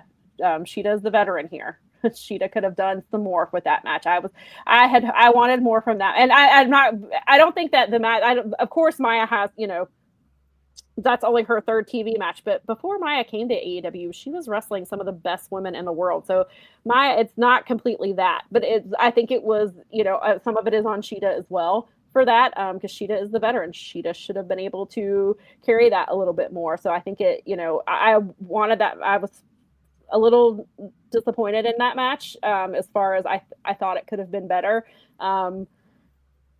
Because especially when you look at the match that Tekla and Willow are having, but also Tekla and Willow are, completely different wrestlers as well. But I don't like the people calling it the Maya World match, Dave Meltzer. When Shida was in that match, Shida is the veteran. Shida is a multi-time champion. That is the Shida. Don't blame that all on Maya World. Stop that. That's insane. Crash says that he thinks that Willow is retaining at Wembley. She deserves it. Monet can win it later. I think that's a whole other thread worth building through. I'm for that. I really am. I think that would be really cool. And I just don't know. It's hard to say because that's a big spot. So, Mercedes or Daza says, I don't think every big name has to get a turn with the title. So if Mercedes never wins the title, it creates the story. AEW has the one title she's never won. I don't think Mercedes is never getting that. Mercedes will win that title. There's no way she does not win that women's title. It may be a story that they tell a little bit longer, which they could do here with Willow winning and then eventually. Do you wait for, I don't know. It depends on, I know so much of it depends on when Tony is returning. I think that is, obviously that's a match that you can do. I think people want that match. I think Tony Khan wants that match. That was the all-in match. Toni Storm was going to defend her title against Mercedes. That was it. So do you wait for Tony to come back? But when you do that, you have to make Tony win instead of Mercedes. And then you have to rebuild that match, which they can get to clearly. But do you have Mercedes wait that long when we don't, from what they're saying, Tony will not be back until well into 2027. And we don't know what well into 2027 means. We don't know if that means first quarter, 6 months in, World's End next year. We don't know what that means. And so I think it's hard to say, maybe Tony has a little bit more of an idea now. Because now he's going to go into 2027 knowing I don't have Toni Storm. Right. Mercedes is back. She's off of her. She said she hadn't had a proper vacation in years, so she took 6 months off. And then obviously injuries happen and things like that. But he knows for sure he's going to have Mercedes next year, barring something catastrophic happening. He should have her. He won't have Toni until who knows? I'm sure maybe he has a rough idea of when she's coming back.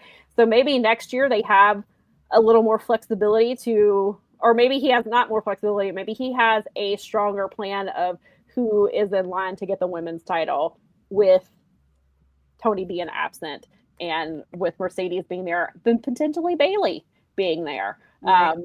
And so what an insane thing. What if Bayley won the title before Mercedes? Crazy. Wouldn't that be insane? Let's see here. Daza says also that Mercedes puts it all on the line. She gets the title shot with the stiff. If she loses, she never gets another shot. Please, God, no. No. No, please not. Unless she doesn't get a title shot while that is happening. But please stop with I hate that stipulation. No, please, I do not let Mercedes forever. Do that. No. This is if Mercedes loses, she should go after AEW Men's Championship. No joke, her versus Will Ospreay. That's what people keep saying. That poster that they put for tickets, and it looks like the match is Mercedes versus Will, and then they changed it, and it was Kenny, Mercedes, and Will, and everybody was like, "Yes, I want this match." Yeah, right. They were like, "Let's have these matches. Let's go." If we can have some intergender matches, I would take it. Maria says, can you see either Becky or Charlotte will follow Bayley to AEW when their contract expires? Probably not. I don't think Becky will, because Seth is not leaving WWE ever. Yeah. And I think Becky, not that she can't do both. I think of the two, Becky might be more likely, because unless Charlotte just really wants to change. Becky did the indies before WWE. Charlotte did not. Charlotte's only ever, much like Randy Orton, she has only known WWE style of wrestling. That's not to say that she can't. I think that of those two, I could see Becky doing it before I could see Charlotte doing it. But I honestly don't see either one of them leaving. I think Charlotte is a WWE lifer. Me too. And I think that Becky will probably stay in WWE because that's where Seth is. Not that, again, you can do both. You have couples who do both companies. Yeah, it's just. But I feel like, and they've got a kid that's younger, and they travel with their kid and things like that. So and Seth is a lifer probably, and so she'll probably Seth stay is never there. coming to AEW. He's a corporate shill for WWE. No, that's not happening. He is a company guy. Yeah. Crash says Mercedes winning the title seems to be in the cards. TK has clearly been telegraphing it, just with injuries and everything, kind of threw a monkey wrench in the OG plans. Yes, Tony gets released from prison sometime in 2027 is all we know. Well into 2027 is what we know. The Ultimo meltdown. I hope we get it. It seems so close, and I know booking changes things, and perhaps we never get it. Maybe it's the thing that we almost got but never will. But they could make it happen, and gosh, Willow being the cause of that, I can't beat her. I think would be a really interesting story, and it does a lot for Willow. Not that Willow necessarily needs a lot, but to have it be where Mercedes cannot beat her. That's a compelling story that you can tell for a little bit. I'm into that. Yeah. So it really depends. But, if Mercedes was supposed to beat Tony for the title at All In, then maybe they just still maybe Mercedes still wins the title. And again, I am not going to be mad if Mercedes Moné beats Willow. I would not be mad if she's champion. I will very much welcome it. But that'd be great. There's things they could do, to continue the story with Willow, make her be champion longer. But also, if they promise Mercedes the all-in moment, back when she signed a contract, because the UK fans know, not that they don't know Willow, but they know Mercedes, and so maybe that's a place where they want to do it for her too. So you can't go wrong with either woman. I think either woman would be an incredible women's world champion. I would take both of it. I would take both of those. I would love to see Mercedes go full on Blackheart and that would be hilarious. So fun. Good morning. Thank you for joining us. Welcome. I have not heard what her MRI said. I know that Tony had said on the media call she had an MRI. I believe that we did hear, I think it was Brad, somebody told us last week that it was a shoulder injury, and then so I haven't heard anything past that. It says Mercedes winning is happening. Ties the series 2-2. Willow goes 35 days again after losing the title back to Monet. They are convinced that this is a lock. So, you make good points. I just don't know that it's a lock as of August the 2nd. It could be. And it's okay. Maybe I'm just not seeing it, but I think. Well, and it's okay though, because it should be not like. It's nice to not know. It should not be as obvious as Will Ospreay beating Kenny Omega. Or the Brawling Birds winning the tag titles. At All In. Nikki says, like Orange versus Suzuki. We were supposed to get it and likely will never happen. Yes, before COVID came, Joey Janela had booked Orange Cassidy versus Minoru Suzuki for spring break, and then COVID happened and spring break did not happen, and we have still never gotten that match. This person says, good evening from the Netherlands. Oh, good evening. Huge MJF fan. Wonder what he's going to do at All In.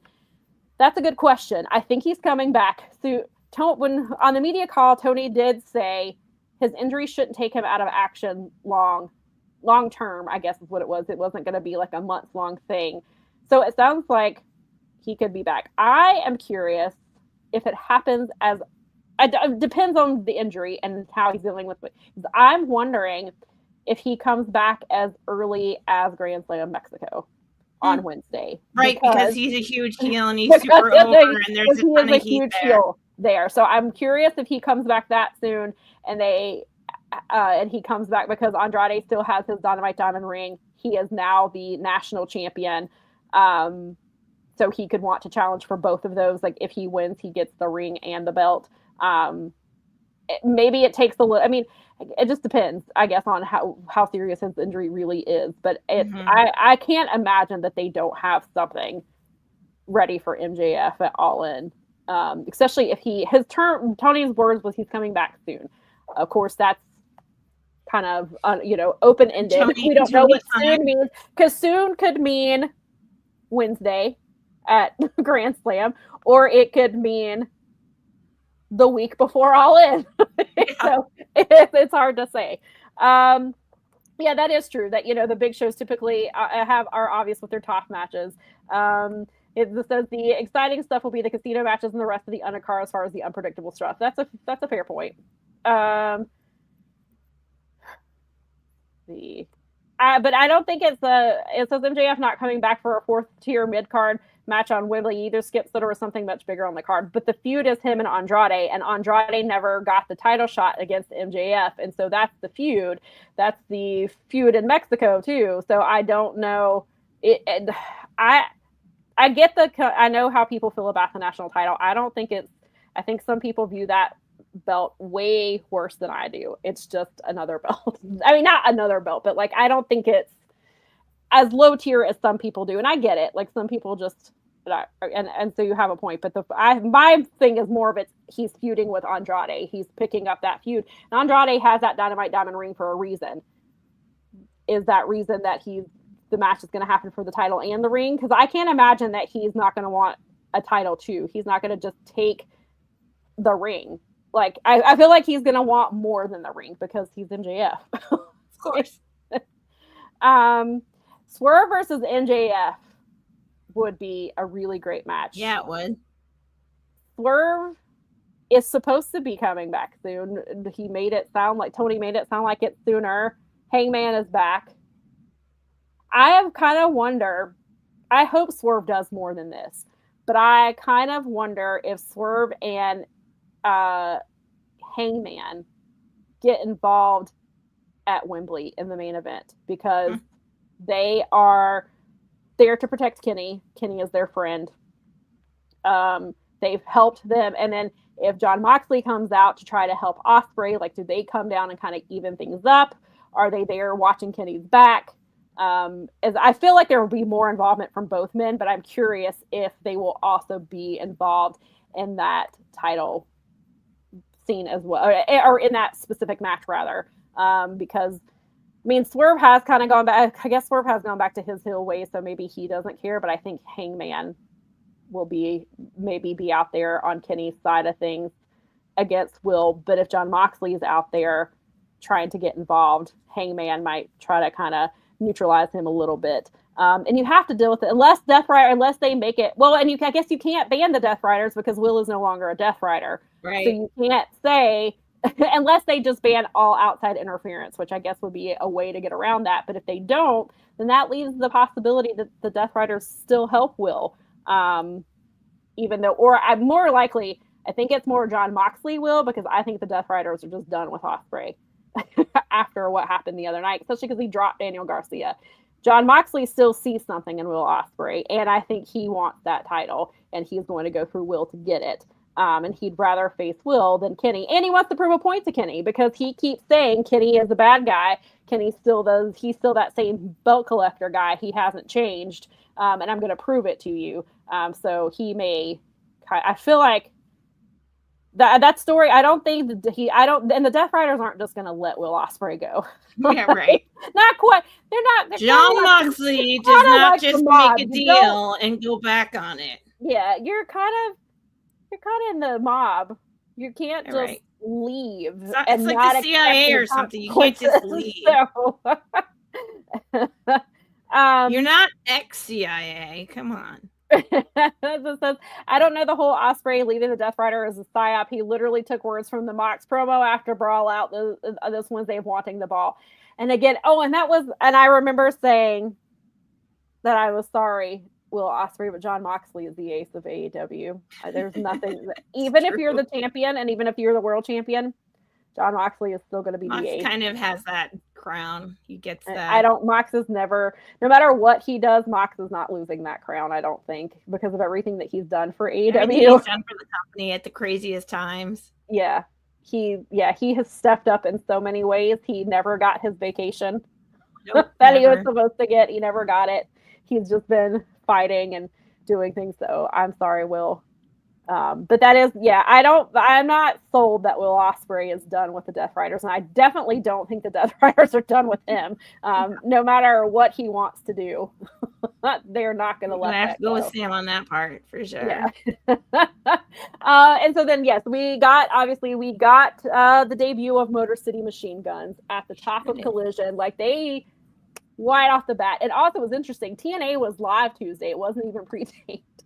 Or on Thursday, rather. It was live. And so I thought they were going to save them for 9:00 when TNA kicked off. I was right. I predicted they'd be on Collision because it was a bigger show and they wanted to sell tickets. And sure enough, I was correct. Yes. I was so we think that or it was just like, I thought we were trying to figure out like who's there for, because originally, again, we thought, or my prediction was they debut on Dynamite, have their first match on Collision. Yeah, which I would have been good with. We were trying to figure out who do you have them face. And so I was like, oh my God, it would be really funny if they face the Rascals at 9:00 while TNA is on. Funny. And I thought that would have been funny, but I guess Tony was like, I'm going to be petty, but not that petty. And so he did have the Rascals did wrestle. They did face the Demand in their first title defense. So he had them on the show, just not with Motor City. But Motor City, when they came out, it just felt right. This is where they should have been all along, because when they debuted in WWE, it felt wrong. It felt right. So... Look at the different reaction. I mean, obviously they were in their home city, but come on. When they debuted in WWE, nobody no one knew who they were. Nobody knew who they were until they started getting to the ring. Then it got a little louder for them. They probably piped in some stuff. But that initial reaction, when that terrible music hit, thank God they don't have that theme. And their band, so Motor City has a punk band. Their band did the theme song for Motor City, which is very cool. It's called Sleep. I saw it was up on the other day. Very cool that they got to do their own music. But it just, WWE always felt very inauthentic to them. That's just not who they are. I mean, shout out to them for getting the bag. They're in a video game. They can retire saying, we tried it. It didn't work out. We were champions for 42 days there. So now if they win a title in AEW, they will have won a title. I think the thing I saw the other day is they will have won titles in New Japan, TNA, ROH, WWE, and AEW. Okay, so then if they have a good run in AEW, do we finally get to have the Motor City Machine Guns get a Hall of Fame vote? It's not even a question. It should not be. I know we've said it before, but you have to. But I mean, now that this happens, if they go out and they start wrestling the Bucks, who they got into the business, they didn't get them into the business, but they certainly got a job in TNA. Or the Bucks got a job in TNA because of them. They saw their talent. They brought them to TNA. Like, we have the Bucks the Motor City Machine Guns in a lot of ways to thank for being like, holy crap, these kids are great. You have to book them. Right. That alone, and then getting them on the ROH stuff if they go on AEW and have like a big ginormous pay-per-view match or something with the Bucks or with Cope and Christian for that matter, and even with FTR, yes, I know that match will probably happen whether we like it or not. Although who cares? Because a lot of people would like that. But if they go have those matches and they do well and they can still perform, I mean, duh. Yeah. This becomes a big duh. Those guys can still go. They proved it in the few WWE matches they were given. They were doing it on the indies before they showed up in WWE. They were doing like a kind of a farewell to the indies tour. and they were still putting on banger matches, and they can help still go. They are healthier at this moment in time. They're healthier than a Cope and a Christian, probably a little bit healthier than the Young Bucks, who they're dealing with. Not to say they don't deal with their own injuries, but Alex Shelley, being a certified physical therapist, has definitely come in huge for him, and he has helped because Chris has had a couple of ACL surgeries, and he's talked about how Alex has helped him with his training and what to do now that how to take care of his body, so that they can, be like these New Japan guys who wrestle into their 50s if they want to. So I think that's not that they can't, of course they can get injured at any time, but I think that they are in and then they barely wrestled in WWE, so they were protecting their bodies. They were just standing around in backstage segments for, a good 4 months. So they protected their bodies when people were breaking limbs, jumping off of cages. Adam Copeland.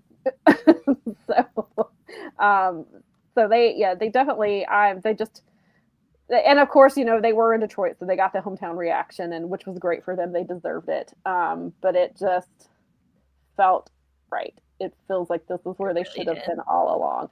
They just took a little side quest before they got here. The Crash House Motor City. Yeah, Motor City. I don't either, because again, the tag team division in October of 2024, when they debuted in WWE, was also ass. Yeah. The AEW men's tag team division was not good at the time. So they were not good. Their tag team wrestling was not good then. Crash says Motor City coming out, making the save for Bang Bang Gang. They didn't shake the Guns' hands. Wonder if they're playing if they're playing the Bang Bang Gang, or maybe they didn't. They do end up turning heel after the big face pop welcome. And there's also, they have especially Alex Shelley has history with Jay White. When Jay was on excursion, Jay lived with Alex. When Alex Shelley was doing his world championship run in TNA, he cut that really great promo on Jay specifically, called him by his government name, and said a lot of things to him. So there is that factor. And when they had the graphic, Jay White quote tweeted it and said, "Oh," and Alex retweeted it. So it does seem like, but that was when the graphic came up. This was not when he helped the Bang Bang Gang out. And they have a relationship with Juice. And going back to, they don't, obviously the big storyline obviously is between Finlay and Jay White because of the stuff that happened in New Japan. But people forget Juice and Finlay were Finn Juice. They were a tag team. They won the tag titles in TNA. I mean, it was a very short reign. It was like 2 months or something like that. But it's enough that they had match. I believe they faced Motor City when they were there. I think they did. So there's history there, but they came specifically, it seems like they came specifically to save Juice, which I thought was interesting.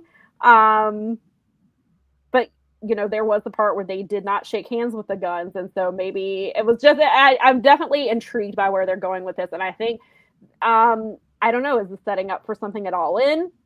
Because Motor City is not getting added to that Kofi and Christian Young Bucks match. I think that match that's the dream match the Bucks have always wanted. I think it stays that way. Maybe they add a stipulation, but we've known the Young Bucks have made no secret for years that that's the match they wanted. They said it in the segment on Wednesday. We never thought this was happening. I don't think they're sharing that match with anybody else. I think they're getting that match on their own. I still think, and we'll talk about New Day. We got some stuff to talk about them. I still think New Day is coming after that match. I think they don't want to overshadow the Young Bucks dream match with anything else. I think I think the Young Bucks win the titles there, have their moment. Then, if New Day is coming, that's where it happens. That's my prediction. I could be way wrong, but I think that match stays the same because people keep asking, is Motor City getting added to that match? And I don't think so. I think the Young Bucks, that's the match they want. I don't think they want anybody else coming in for that. Curryhead, we know that he wants Motor City versus FTR. He might troll us.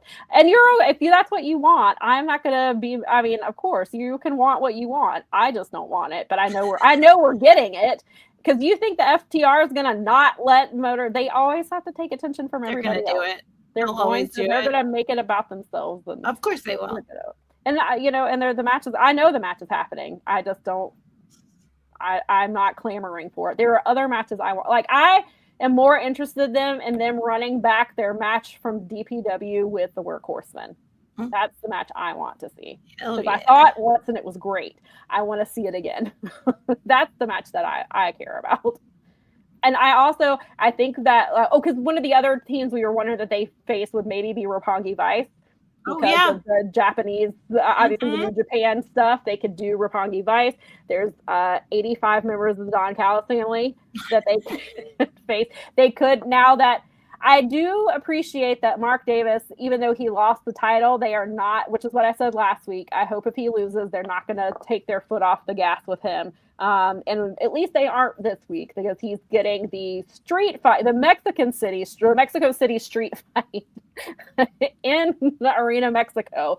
They're at least doing that. But if they put him back with Doyle, like I would like to see Motor City versus Davis and Doyle. Like I think that would be a good match. There's lots and there's singles matches I want to see for both of them. So I think there's plenty of them to do, but I know they're good. I know the FTR match is coming. I'm not an idiot. I know it's coming. I'm just not. I have other matches I would like to see first, or I guess you could do it and get it out of the way, but I don't I don't want a best of. I don't want a best of 3. I don't want a best of 5. I don't want a best of 7 with him. Just a one and done. No.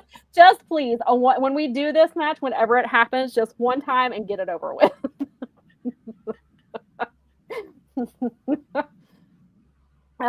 Crash says that Motor City's experience is too invaluable. Yes, they did. Motor City just took a detour to New York for a little bit, but before finding their real home. Yes, they both looked thrilled to be there. They looked very happy. Awesome. Yes, I will. Yeah, I would also love to see Motor City versus Buster and the Brain. That would be a good one. And they like facing the younger guys. They're kind of great. They really honestly help around here a lot. Yeah, and Alex trains at what is it? House of Truth. House of Truth. I always mess up. Truth Martini School. Yeah. He trains. They help a lot of people around there. They're awesome. From everything, I've never heard a bad thing about either guy from the community. Yeah, I know. It might be a small piece of it, but I mean, I've never heard. Just they sound like awesome dudes, and that they are interested in young talent, and they like wrestling, and they want to see it exist long past them. And the only way to do that is to train younger guys. So and gals. Crash says, I'd love to see them with the dogs, and then that frees up Clark and Finley for solo runs, and when Gabe returns, it would be a hell of a stable. Gabe's character work has been a killer in New Japan. I am not enjoying Gabe Kidd in New Japan. I know what he's doing, and I know it's for the Japanese fans, but he just comes off extremely annoying to me.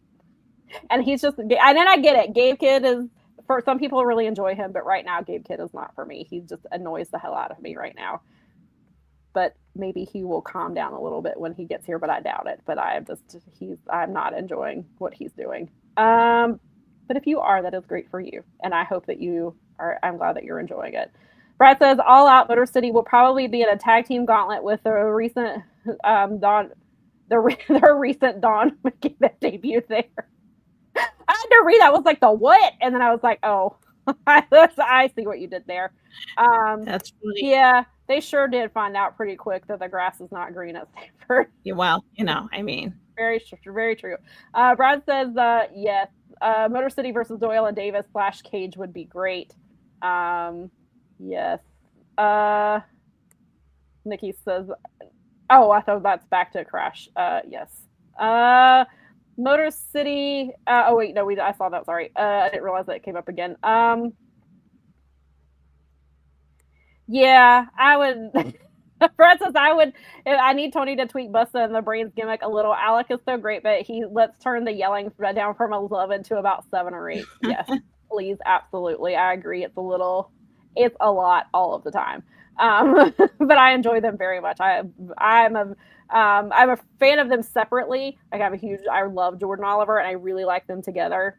They're doing some stuff. I don't know. I'm now because Tony Khan decided to make ROH come on Tuesday last week. I'm now 3 episodes behind on ROH. I only know bits and pieces of what I've seen of this new Kingdom gimmick, but I hate it. I don't know if it is supposed to be satire, but they're using AI. They're making AI graphics. They're having ChatGPT tell them what to do. Thankfully, I saw a clip and Zach Gibson told them that basically the AI is trash. But I don't know if it's supposed to be satire or what we're doing. But this gimmick so far is ass. I don't know where we're going with it. And I'm like, this is what you brought the Kingdom back to do. And whose idea was this? I was like, it's one thing if it's supposed to be satire, but I'm not sure if that's satire or not, or if they're just trying to find something current. But I am not enjoying it thus far. I mean, it's only been like a couple of weeks, but yes. Nikki said I need the gimmick to get a fucking new gimmick. The current gimmick is ass. Yes, and that's what I thought too. Tony hates AI. Like that's the whole thing that happened with the Jacques Rougeau stuff that happened on that has come out that happened on Sunday is because Jacques tried to he made his own video using AI and Tony was like, no, I hate it. So I can't tell if this is supposed to be satire or not, but I hate it. It's awful. Huh. You're making me want to watch The Frat House and I don't like The Frat House. Actually, I take that back. I do like Griff Garrison and I like Preston Vance, but they have got to do something because that gimmick sucks. I hate it. So it's going off topic. There's something about Moxley that just makes every segment he is a must watch. Can't say that about the other 2 members of the Shield. You cannot. And let me tell you, for the people who have not had to suffer through the promo segments leading up to Rollins and Reigns, those promos have been so boring. Even people who like the Shield have been very bored with those promos. I'm glad this match is happening tonight, and we're hopefully going to get it over with for a while. Because, yes, Jon Moxley definitely makes his segments much, even for the people who are tired of Jon Moxley, and I get it. I am not one of those people. However, I completely understand. I completely get it. But what he is doing is infinitely more interesting than anything the Shield is doing. Curry has said it's the same stuff we've been doing for the past 12 years. Yes. Crush says he's definitely digging Gabe's work, just a nasty piece of work. It's very edgy for sure, but I think he's walking a pretty well line on it. I'm glad that you were enjoying it.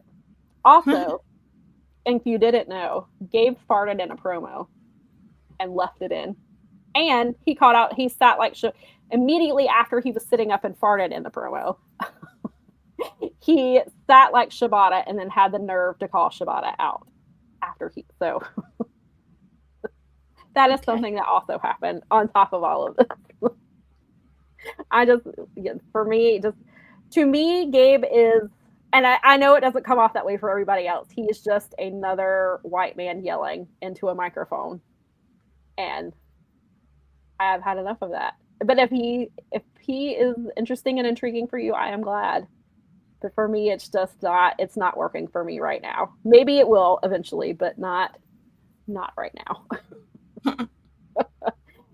Fernando says, what should Hangman do? Do you mean, what do you mean? I have I think I know what you mean, Fernando, but I just want you to expound because I have my theory from last week, but now it's kind of changed a little bit.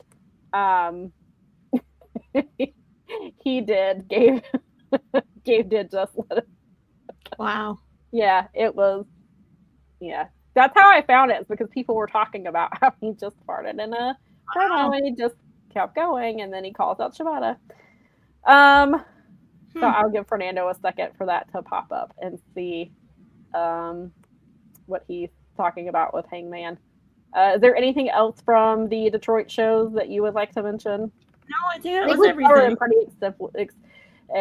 extensively, I should say. Okay. Fernando says, what title should he go for or feud with? Well, see, I know they're doing the little side thing with the trios. He likes his trios names apparently because he's like, because he's won 2 trios titles. But and then they're doing the match with him and Brody, where they did the good, the bad, and the ugly. And Brody asked who was the ugly one, and then they just walked away. And I was like, "How dare you do that to Brody? Brody is not ugly." I was like, "That is so rude," but also funny. And sorry, Garrett tagged us and said we're still going, so I was going to retweet him. Yes, we're still going. We're going to wrap it up in a second.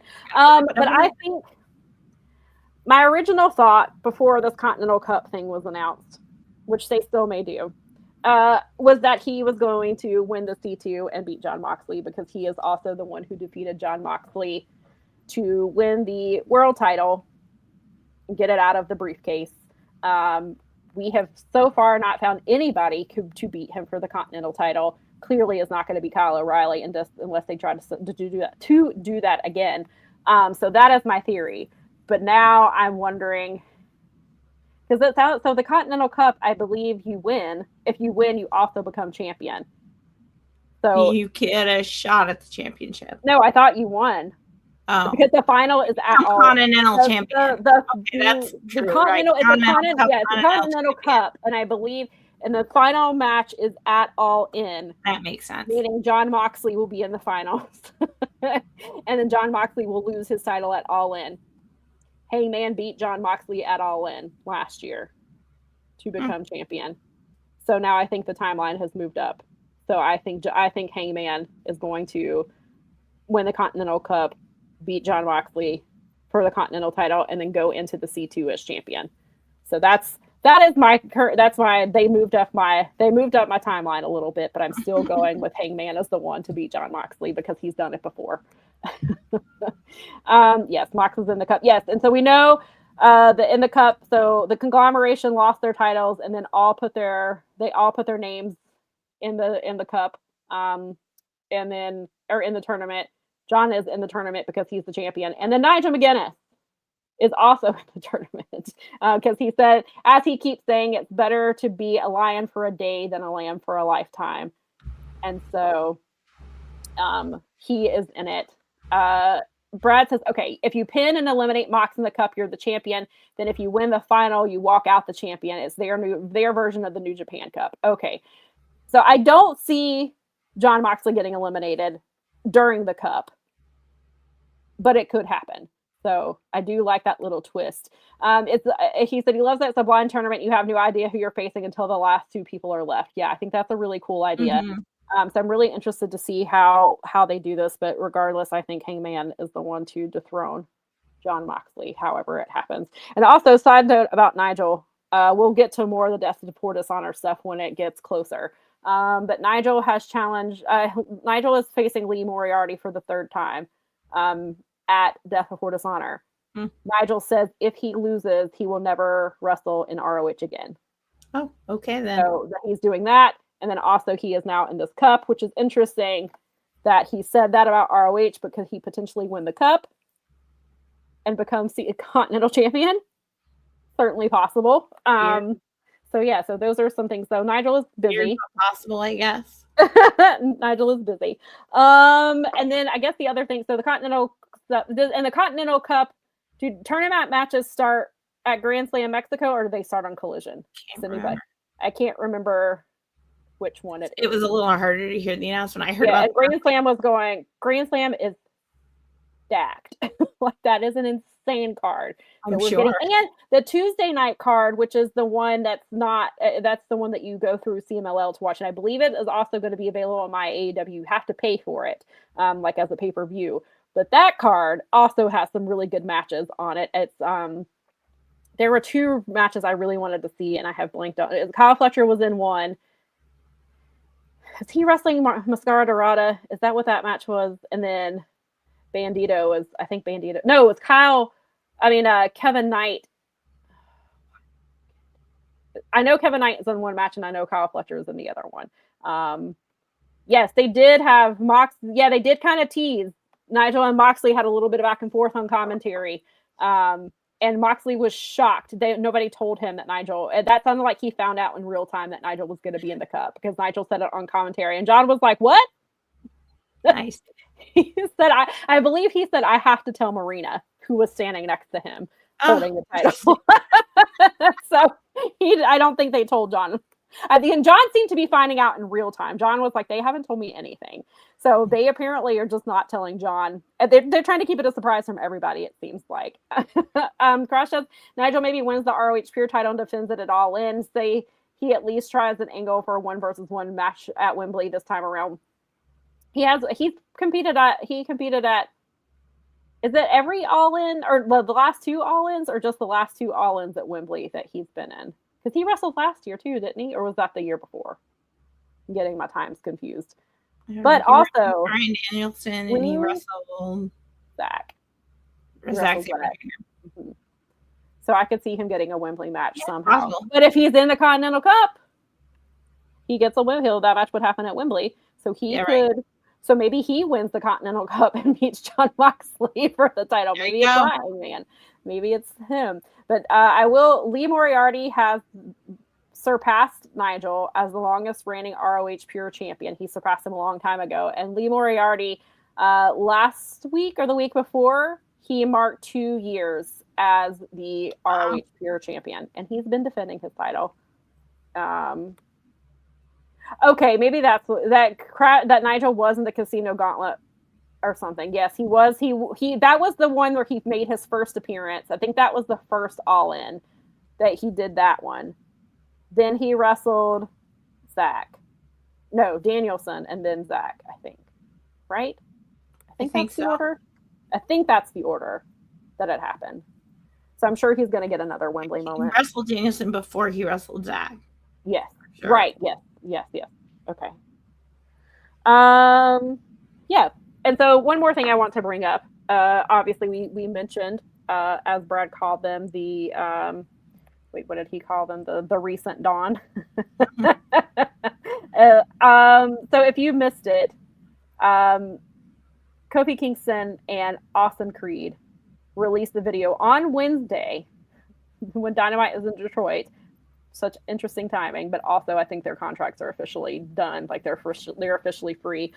They posted this really incredible video, and they're in a circus. There's a ringmaster. You can guess who the ringmaster is. There's these 2 unicorns who are chained. This is a very symbol-heavy video, but it was really well done. But they are both attached to the wall. They break free. They start running. The ringmaster thinks they're coming for him.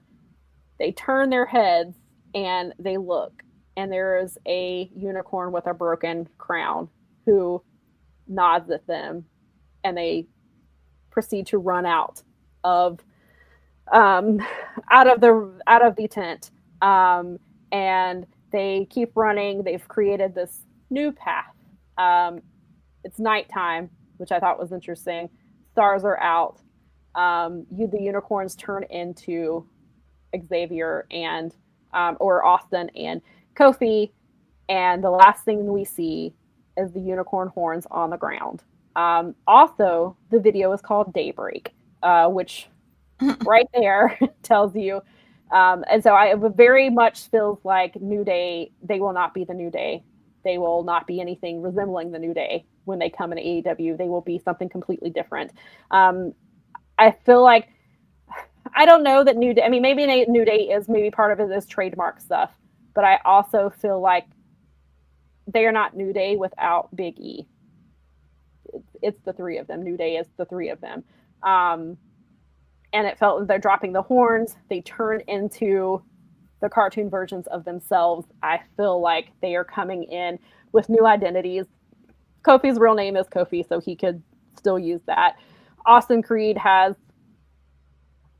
built his gaming stuff as Austin Creed, so people know him as that.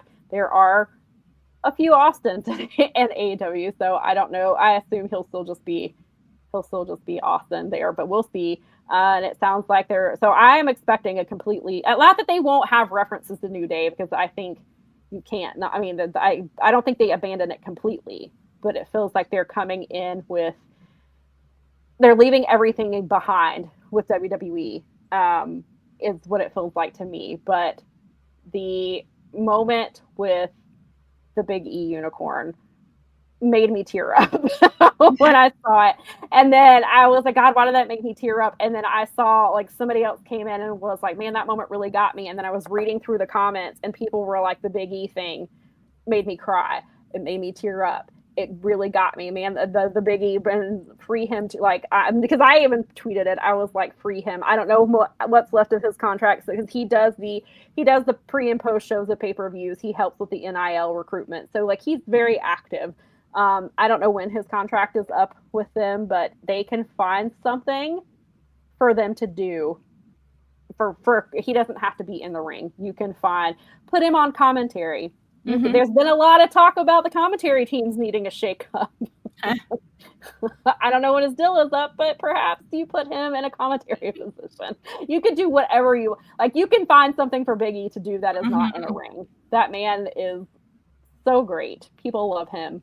You can find something for him to do. But I'm really curious to see how they show up, what their presentation's going to be. But it definitely sounds like New Day is being left behind and they're going to be two completely different, which I guess, in AEW that is, they should leave, like not abandon it completely. Like I think there will be, but I think that, I do kind of like that they've gotten a clean break, and I do like the daybreak seems that they're breaking away from New Day is kind of what I got from the title. And then the unicorn horns and leaving that and stuff. I think that would be really great. Yeah, he can be their manager again. Yeah, he can do anything he wants. Let's see here. Nikki says, I get verklempt every time I think of the unicorn that represents Big E. Look up SNL's Coffee Talk if you're too young for this reference. Yes. I see somebody told me, I saw somebody mention that it was AI, but I thought that it was not AI, but maybe I am wrong, which is unfortunate because that video was beautiful and it would be really crappy if it is AI, especially coming from those two would be really disappointing because that video was beautiful. Yeah. It should be a bare minimum for any wrestler getting released from the Fed as a character change, and a fragile Phil should take notes from still milking that 2011 Pride Brown promo. Well, Sammy was milking it too on Friday. Sammy was being a little annoying about it too. I mean, I get his point, but maybe it's just because I'm annoyed with WWE in general. So I'm just annoyed. I was annoyed by all of it. I was like, just stop. It was funny because I was covering a match and I got to the post-match stuff.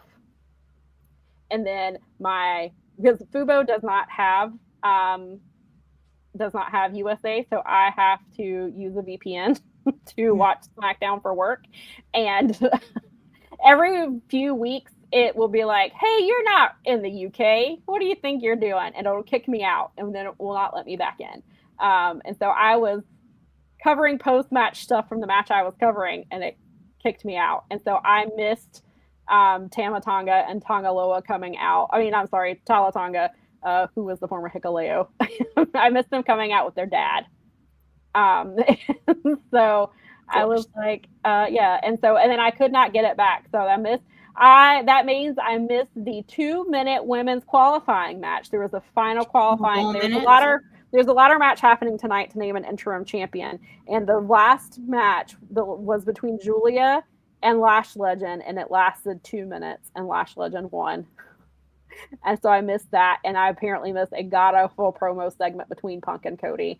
So shout out to my VPN for saving me. They were like, girl, this show is a mess. This saving you time you can never get back. This title for title match that ended, they did a title for title match so R-Truth and Damian Priest still have the tag titles, and then War Raiders have the AAA tag titles. So they were doing a title for title match, meaning the winner would get both titles. And that match ended in the ref threw the match because he got shoved twice. He got shoved once by I think Tama, and then he got shoved by Damian, and so he called the match. And that's how the match ended. And then they were brawling afterwards. And then my VPN was like, girl, we're done. You got the match. You can go read Liv's live show notes to get the part about Haku coming out here. And you can write about that. And then you're done. And then I needed a hated. And I was like, I'm going to hate that match ending like that. And how the tag team division is once I have written about the tag team division on SmackDown. I think I've written about it on Raw too. I've written about the tag team wrestling being shit probably like 6 times. it's so bad. So shout out to my VPN for saving me like an hour of my life on Friday. Oh God. Yeah, I heard that too, Brad. That Mercedes' last TV match was longer than all the women's qualifying matches combined. Yikes. I can confirm that they're short. I don't time their matches anymore because I wasn't sure how long. I wasn't sure how long. Well, because I quit watching WWE for a couple of years. I only started watching it again because that's what my job requires of me. And I didn't know how long that was going to last. So I was like, I'm not going to go back to resuming timing matches. But I can tell you that even though I do not have times, I can confirm that they are probably shorter than all of them combined because that sucks.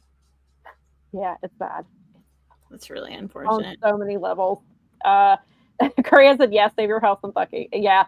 I was trying to do it just because, it's my job. And I was like, let me try. I was trying. She needs to make doll hairs, unfortunately. I cut off my VPN for a few minutes and waited to sign back in. I tried another browser. My VPN was like, stop it. You're not watching this. Don't do this to yourself. Just quit. I'm trying to save you. Quit. Oh God, Brad. He said, I missed the Leon Slater stipulation. I had to leave for a little bit. No, I did not talk about it. I do need to get out of here soon-ish because earlier than normal for us. Because I have to, Nikki needs to go. Our aunt had back surgery and is staying with her daughter. And so Nikki's helping out by taking care of her cat. And so Nikki is like, sacrifice. She's like, you're going to watch SummerSlam. I am not. I'm going to go take care of the cat. So I need to take her over there, and I may try to get a nap in before I have to sit through that show. But yeah, the Leon Slater stipulation, we'll talk about it real quick because I tweeted about it, and I think the last time I looked, it had a couple hundred likes on it. So if you have missed it, I will say that first. Lady B says she's glad to see that Mel isn't in the clean for kidnapping and made it back to the podcast. She's too pretty for jail. I know, right? Keela and I were prepared. We were like, we will get some bail money. Yeah, together. They had my back. The staff at the temple, Masonic Temple Theater, had my back. I mean, this was all a bunch of angry rent-a-cops needing to feel really extra important. Because, yeah, I can take out a professional wrestler. That's what I told Nikki. I was like, first of all, Mel is tiny. Secondly, and I don't mean that in a bad way, but secondly, I'd say it. A trained professional wrestler. Correct. Daniel Garcia may be like 200 maybe, but he's a trained professional wrestler and he trains with the Death Riders, you guys. Right. Yeah, I'm not dumb enough to mess with the Death Rider. Honestly, I don't care what is going on with the situation. I mean, whatever. It seems funny. The whole thing is, again, it seems kind of silly in the grand scheme of everything. I think Mel needs to get a Daniel Garcia shirt now. Maybe I need one of those America's Most Wanted tees. You can get one like this, but it's Bandito. It says the Most Wanted and has Bandito on it. I got it from. So if you do not know, AEW crate. Nikki and I found this out. So their crate, our friend gets, and he had a really cool. He got this Bandito shirt, and he got a really cool Orange Cassidy shirt. And Nikki was like, "Oh my god, I want the orange shirt for my birthday." Maybe, and it has. They also that same box has Kyle's glasses, Kyle Fletcher's pink glasses with the little danglies. Nice. You can have your own version of those. So Nikki was like, I wonder if I can still get a box, even though it's already shipped. Maybe I can get it for myself for my birthday. So Doug emailed them. And they're like, no, like if you sign up now, you get the next box because it's quarterly. But we have a Whatnot, and if you go to Whatnot on Wednesdays at 4:30, we do stuff, and so they have stuff like leftover stuff from the crate that they auction off, which is how I got this shirt. I got the Bandito shirt that I love. And so Nikki did that, and then Nikki was able to get the Orange Cassidy shirt that she wanted. She won it from the Whatnot. And I actually ended up with 2 of the Whatnot shirts because she had put a bid on one, and then she thought she had lost it, so she put a bid in on the other one. It turns out she won both. Nice shirts. And she's now like, you both get one. Yes. We weren't sure of the sizes because these shirts are not quite like the Shop AEW. Their sizes are a little different, and the quality, I don't know that I wouldn't say it's a bad quality, but it's a lot thinner than the Pro Wrestling Tees quality, probably because they have to print so many for the crate. But thank you, Maria. And so we were talking, so Doug knows may be taking the other Orange Cassidy shirt, but if it's too big for her, then I am going to take the Orange Cassidy shirt. That's very cool. But I'm very happy with my Bandito shirt because I love some Bandito. Right on. But yeah, so back to the Leon Slater thing. Oh yeah, I almost said the same thing, that you can have a customized shirt that says something like, I got too close to Daniel Garcia and put in timeout. Lo may make an exception for you to make a very specific bad bitches. Bad bitches for Daniel Garcia. Oh my god, a bad bitches for Daniel Garcia shirt. I actually was thinking about that. I was like, a bad bitches for Daniel Garcia shirt would be really funny. I mean, I think they are existent, but it would also be very funny just for. It would be a very specific shirt was, I got too close to Daniel Garcia, and all I got was this shirt. Was this stupid? No, you know what I really need is an AEW security shirt. Yes. That could be your Halloween concert. That could be your Halloween costume for the Halloween live security stream. on the back, AEW on the front. Give me some big old glasses. Give me a nightstick. Like Big Boss Man. Yeah, totally. We've already given away Mel's Halloween live stream outfit, but you have to come to see what it looks like. That's amazing. Oh my god, that you have to come. Then I can be Daniel Garcia. You can be sells itself. You can buy a Daniel Garcia shirt. And then you can be security. We can put like I can actually use the Canva and get an image and put like the chain link fence up between you and me so that I can't get to you. Yes. All right. We may have just given you our costumes away, but you just have to tune in. Maybe you'll I'm a danger to myself and Daniel Garcia. So maybe by the time Halloween live stream comes around, you will have forgotten, or you can just see how it plays out. And maybe you guys will see how it plays out, and that's just we're covered now for the Halloween live stream. Seriously, it's August. It's close enough. We should be getting started. You know, I actually have been. Place is going to be out any minute now. I have actually been thinking for the last couple of weeks, because I had an idea of what I may want to do. I was like, I'll just have to start like looking for certain things, but I think that'll just have to go on the back burner for next year's Halloween. That could be a lot of fun.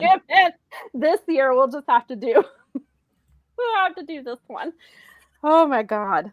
Nikki said, "Bad bitches get too close to Daniel." Holy god! See, we can look back at this and laugh, and that is perfect. Thank God. Thankfully, we can get back at this and laugh. Or, well, no, the Daniel Garcia would be funny. I was like, or I could be the Masonic Temple security. There you go. But I think the Daniel Garcia would be funnier. Again, so this is now, we're going to get to this Leon Slater thing really quick. So they had tapings last week. Information from the tapings came out. So they obviously tape 4 weeks in advance. It came out that one of the matches is Cedric Alexander is defending the X Division title. So if you have forgotten, Leon was 1 day away from breaking the record before becoming the longest reigning X Division champion of all time, and Cedric beat him, so that he did not get the record. So the only good thing about that is Cedric's gimmick is record taker, and he has a shirt that says record taker. Okay. The one positive from this. So now the stipulation is if Leon Slater loses, they will erase his title reign. Okay, that's what everyone was up in arms about last night. Yes. That's messed up. That is Leon. Are they trying to beat WWE for the shittiest tactic of the year? I think it's yes, but also it is they are trying to humiliate him and just make his life miserable before he leaves, because his contract is up later this year, reportedly in October. Right. And even though some, like AJ Styles, think he's coming to WWE, that is not a done deal. Tony is very interested in him. And he may not have made a decision, and who knows, I don't think clearly he's not signed a contract because he's still under contract.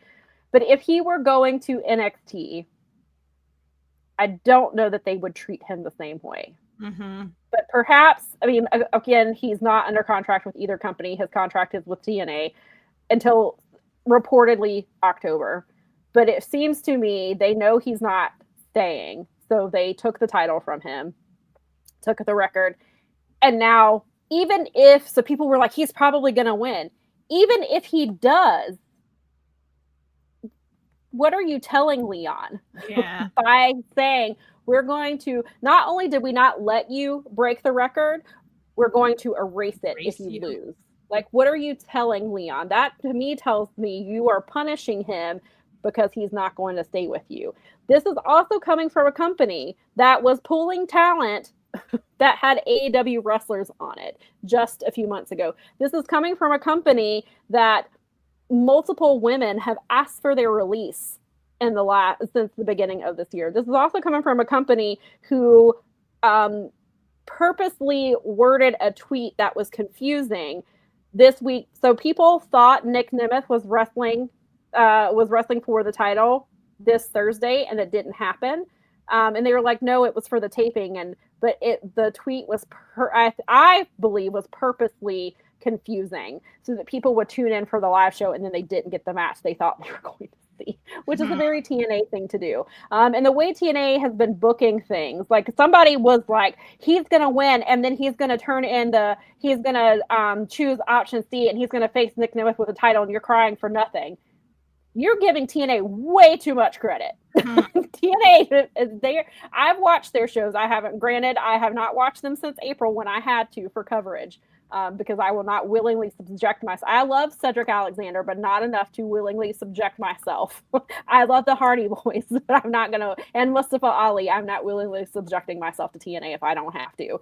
But you're giving TNA's booking a lot of credit if you think that's what's happening, because I don't believe so. I believe that they are punishing him because he is going to sign a contract that is not with them. And so They are finding every way that they can to humiliate him. And as somebody pointed out to me, Ricky Sosa can see what is happening. And Ricky Sosa just signed with him a few months ago. Ricky Sosa is probably, as soon as he is free or is able to, he's probably also leaving TNA. You are not sending a good message to your talent. That if they leave, we're going to punish you and humiliate you. And we may try to take your record away. Like in the kayfabe, obviously you can erase it and you can, but fans are not going to forget that Leon Slater was champion. I don't know how they think it's going to work, but it's such a dumb, Brad and LaRon made the same point to me. In kayfabe, it's dumb. Why would a wrestler agree to that stipulation? They wouldn't. Oh, okay. So Brad said apparently it's up after the pay-per-view, not in October. The pay-per-view is the week before All In. Oh, well, guess who's wrestling at Rev Pro the day before All In? Leon Slater. So if that's true, if his contract is really up the week before All In, Leon Slater is wrestling at Rev Pro the day before All In? Just connect the tea leaves. That's very interesting, Brad. I did not hear that. That's very interesting to me. Oh, they are, regardless of when his contract is up, they are punishing him for not signing a contract. That's what I see. Crash, this funny TNA story I read recently that some guy who posted he would never forget calling Best Buy to pre-order the TNA Bound for Glory DVD, and they said, we don't sell porn at Best Buy, sir.